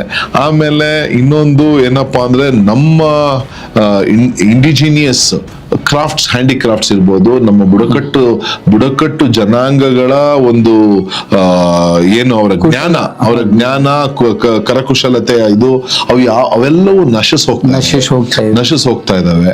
ಸೊ ಇದರ ವಿಚಾರದಲ್ಲಿ ತಮ್ಮ ಕೆಲಸಗಳು ಏನೇನು ನಡೀತಾ ಇದಾವೆ ಸಂಕ್ಷಿಪ್ತವಾಗಿ ನೋಡಿ. ನಾನು ಆ ವಿಷಯದಲ್ಲಿ ಕೃಷಿಗಂತರೂ ಪೂರ್ತಿ ನಾನು ನನ್ನ ಜೀವನದ ಬಹುಪಾಲನ್ನು ಮುಡುಪಾಗಿಟ್ಟಿದ್ದೇನೆ. ಅದಕ್ಕೆ ಒಳ್ಳೆ ಪ್ರತಿಫಲನೂ ಬರ್ತಾ ಇದೆ. ಲಕ್ಷಗಟ್ಟಲೆ ಕೃಷಿಕರು ಈಗ ಆ ಕಡೆ ತಿರುಗಿ ಅಂತ ಲಾಭದಾಯಕ ಕೃಷಿಯನ್ನ, ಸಾವಯವ ಕೃಷಿಯನ್ನ ಮಾಡ್ಲಿಕ್ಕೆ ಆರಂಭ ಮಾಡಿದ್ದಾರೆ. ಮನೆಗಳಲ್ಲಿ ಹಸುಗಳನ್ನು ತಂದು ಕಟ್ಲಿಕ್ಕೆ ಆರಂಭ ಮಾಡಿದ್ದಾರೆ. ಹೊಸ ಪ್ರಯೋಗಗಳನ್ನ ಮಾಡ್ತಾ ಇದ್ದಾರೆ. ಆಮೇಲೆ ಗೋಶಾಲೆಗಳು ಶುರುವಾಗಿದ್ದಾವೆ. ಗೋಶಾಲೆ ಆರಂಭ ಮಾಡಿದ ನಂತರ ಸುಮಾರು ಒಂದು 2000 ಗೋಶಾಲೆಗಳು, ಅಂದ್ರೆ 10 ಹಸುಗಳಿಂದ ಹಿಡ್ಕೊಂಡು 2000 ಹಸುಗಳವರೆಗೆ ಇಂಥವು 2000 ಗೋಶಾಲೆಗಳು ಆರಂಭ ಆಗಿವೆ. ಅದೇನು ಸಣ್ಣದಲ್ಲ. ಆಮೇಲೆ ಲಕ್ಷಗಟ್ಟಲೆ ರೈತರು ಅದನ್ನ ಸಾವಯವ ಕೃಷಿಯನ್ನು ಅಳವಡಿಸಿಕೊಳ್ತಾ ಇದ್ದಾರೆ. ಇಡೀ ಕರ್ನಾಟಕ, ಮಹಾರಾಷ್ಟ್ರ, ಗೋವಾ ಬಿಟ್ಟು ದೇಶದ ವಿವಿಧ ಭಾಗಗಳಲ್ಲಿಯೂ ಸಹಿತ ಇದನ್ನು ಮಾಡ್ತಾ ಇದ್ದಾರೆ. ಆಮೇಲೆ ನಾವು ಯುವಕರಿಗಾಗಿ ಈ ಚಿಕ್ಕ ಉದ್ಯೋಗಗಳನ್ನು ಮನೆಯಲ್ಲೇ ಹೇಗೆ ಮಾಡಬೇಕು, ಯುವಕರಿಗಾಗಿ ನಮ್ಮ ಕೃಷಿ ವಿಜ್ಞಾನ ಕೇಂದ್ರದಲ್ಲಿ ಒಂದು ಟ್ರೈನಿಂಗ್ ಸೆಂಟರ್ ಮಾಡಿದ್ದೀವಿ. ಮಾಡಿ ಸಣ್ಣ ಮಷಿನರಿಗಳನ್ನು ತಂದಿದ್ದೀವಿ. ಹಳೆಯ ಉದ್ಯೋಗಗಳು ಏನಿದ್ದು, ಕುಶಲಕರ್ಮಗಳಂತ ಏನಿದ್ದು, ಕೌಶಲ್ಯ ಆಧಾರಿತ ಕೆಲಸಗಳು ಏನಿದ್ದು, ಅವುಗಳಿಗೆ ಹೊಸ ಯಂತ್ರಗಳನ್ನು ಕೊಟ್ಟು ಯಾವ ರೀತಿ ಆ ಕೆಲಸ ಮಾಡಿಸ್ಬೇಕು. ಈಗ ಕುಂಬಾರರು ಮೊದಲು ಕೈಯಿಂದ ತಿರುಗಿಸ್ತಾ ಇದ್ರು. ಈಗ ನಾವು ಅದಕ್ಕೊಂದು ಮಷಿನ್ ಕೊಡ್ತಾ ಇದ್ದೀವಿ. ಈಗ ಸುಮಾರು 300-400 ಕುಂಬಾರನ್ನ ಪ್ರತಿ ವರ್ಷ ಕಲೆಕ್ಟ್ ಮಾಡಿ ಅವ್ರಿಗೆ ಟ್ರೈನಿಂಗ್ ಕೊಟ್ಟು, ಆಮೇಲೆ ಈ CSR ದಿಂದಾಗ್ಲಿ ಅಥವಾ ಸರ್ಕಾರಿ ಸಹಾಯದಿಂದಾಗ್ಲಿ ಆ ಯಂತ್ರಗಳನ್ನು ಕೊಡಿಸಿ ಅವ್ರಿಗೆ ಹೊಸ ಪದಾರ್ಥಗಳನ್ನು ಇವತ್ತು ಮಾರ್ಕೆಟಿಗೆ ಯಾವಗಳ ಅವಶ್ಯಕತೆ ಇದೆ ಅವನ್ನೆಲ್ಲ ಕಲಿಸ್ಕೊಡ್ತಾ ಇದೀವಿ ನಾವು. ಅದ್ರ ಜೊತೆಗೆ ಈ ಎಂಬ್ರಾಯ್ಡ್ರಿ ಅದನ್ನು ಸಹಿತ ನಾವು ಹೆಣ್ಮಕ್ಳಿಗೆ ಕಲಿಸಿ ಮನೆಗೆ ಅವನ್ನೆಲ್ಲ ಕಲಿಸಿ ಅದನ್ನು, ಆಮೇಲೆ ಹೆಣ್ಮಕ್ಳಿಗೆ ಮತ್ತೆ ಬೇರೆ ಖಾದ್ಯ ಪದಾರ್ಥಗಳನ್ನ ತಯಾರು ಮಾಡೋದಾಗ್ಲಿ, ಸುಮಾರು ಪದಾರ್ಥಗಳನ್ನ, ಅಂದ್ರೆ ಅಗ್ರೋ ಪ್ರೊಸೆಸಿಂಗ್ ಅಂತ ಏನಿದೆ ಅದನ್ನ ಮನೆಯಲ್ಲೇ ಹೇಗೆ ಮಾಡ್ಬೋದು. ಆಮೇಲೆ ಕಾಳುಗಳನ್ನ, ತರಕಾರಿಗಳನ್ನ ನೇರವಾಗಿ ಮಾರಾಟ ಮಾಡದೆ ಅದನ್ನ ನೀವು ವ್ಯಾಲ್ಯೂ ಎಡಿಷನ್ ಮಾಡಿ, ಮೌಲ್ಯವರ್ಧನೆ ಮಾಡಿ. ಚಿಕ್ಕದಾಗಿ ಹೇಳ್ಬೇಕು ಅಂದ್ರೆ ಬಸವ ತತ್ವವನ್ನ ನಿಮ್ಮ ಜೀವನದಲ್ಲಿ ಬಸವಣ್ಣ ಅವರು ಎಷ್ಟು ಕಾಯಕಗಳನ್ನ ಮಾಡಂತ ಹೇಳಿದ್ರು ಆ ಕಾಯಕಗಳನ್ನ ಉಳಿಸ್ಬೇಕಾಗಿದೆ ಮತ್ತು ಬೆಳೆಸ್ಬೇಕಾಗಿದೆ. ಅದನ್ನ ಮಾಡ್ತಾ ಇದೀವಿ ನಾವು. ಆಮೇಲೆ ಪ್ರತಿ ಹಳ್ಳಿಗಳಲ್ಲಿಯೂ ಸಹಿತ ನಾವು ಹೋಗಿ ಮಾಡ್ತಾ ಇದೀವಿ. ಸುಮಾರು ವಿಚಾರಗಳನ್ನ ಚರ್ಚೆ ಮಾಡಿದ್ವಿ ಸ್ವಾಮೀಜಿ. ನಿಜವಾಗ್ಲೂ ಕೂಡ ಆಕ್ಚುಲಿ ನಿಮ್ಮೆಲ್ಲಾ ಕೆಲಸಗಳಕ್ಕಿಂತ ಇದೊಂದು ದೊಡ್ಡ ಜವಾಬ್ದಾರಿಯನ್ನ ಎತ್ಕೊಂಡು ನೀವು ಕೆಲಸವನ್ನ ಮಾಡ್ತಾ ಇದ್ದೀರಾ. ಅನೇಕ ಯುವಕರಿಗೆ ಇದ್ದ ಗೊಂದಲವನ್ನ ಪರಿಹಾರ ಮಾಡುವ ನಿಟ್ಟಿನಲ್ಲಿ ತಮ್ಮ ವಾಣಿ ಎಲ್ಲರಿಗೂ ತಲುಪಿಸುವ ಹಾಗೆ ಮಾಡ್ತಾ ಇದೀವಿ ನಾವು ಕೂಡ ತಮ್ಮ ವಾಣಿಯನ್ನ. ನಿಜವಾಗ್ಲೂ ಕೂಡ ತಾವಿಲ್ಲಿ ಬಂದು ತಮ್ಮ ಅನಿಸಿಕೆಗಳನ್ನ ನಮ್ಮ ಮುಂದೆ ಹಂಚ್ಕೊಂಡ್ರಿ, ಹಾಗೂ ತಮ್ಮ ಆಶೀರ್ವಾದ ಈಗಲೇ ಸದಾ ಯಾವಾಗ್ಲೂ ಇದೇ ರೀತಿ ಸದಾ ಇರ್ಲಿ ಅಂತ ಕೋರ್ತಾ ರಾಷ್ಟ್ರ ಧರ್ಮದ ಇಡೀ ತಂಡದ ಮೂಲಕ ಎಲ್ರಿಗೂ ಧನ್ಯವಾದಗಳು. ತುಂಬಾ ಧನ್ಯವಾದಗಳು ನಿಮ್ಗೆಲ್ಲ.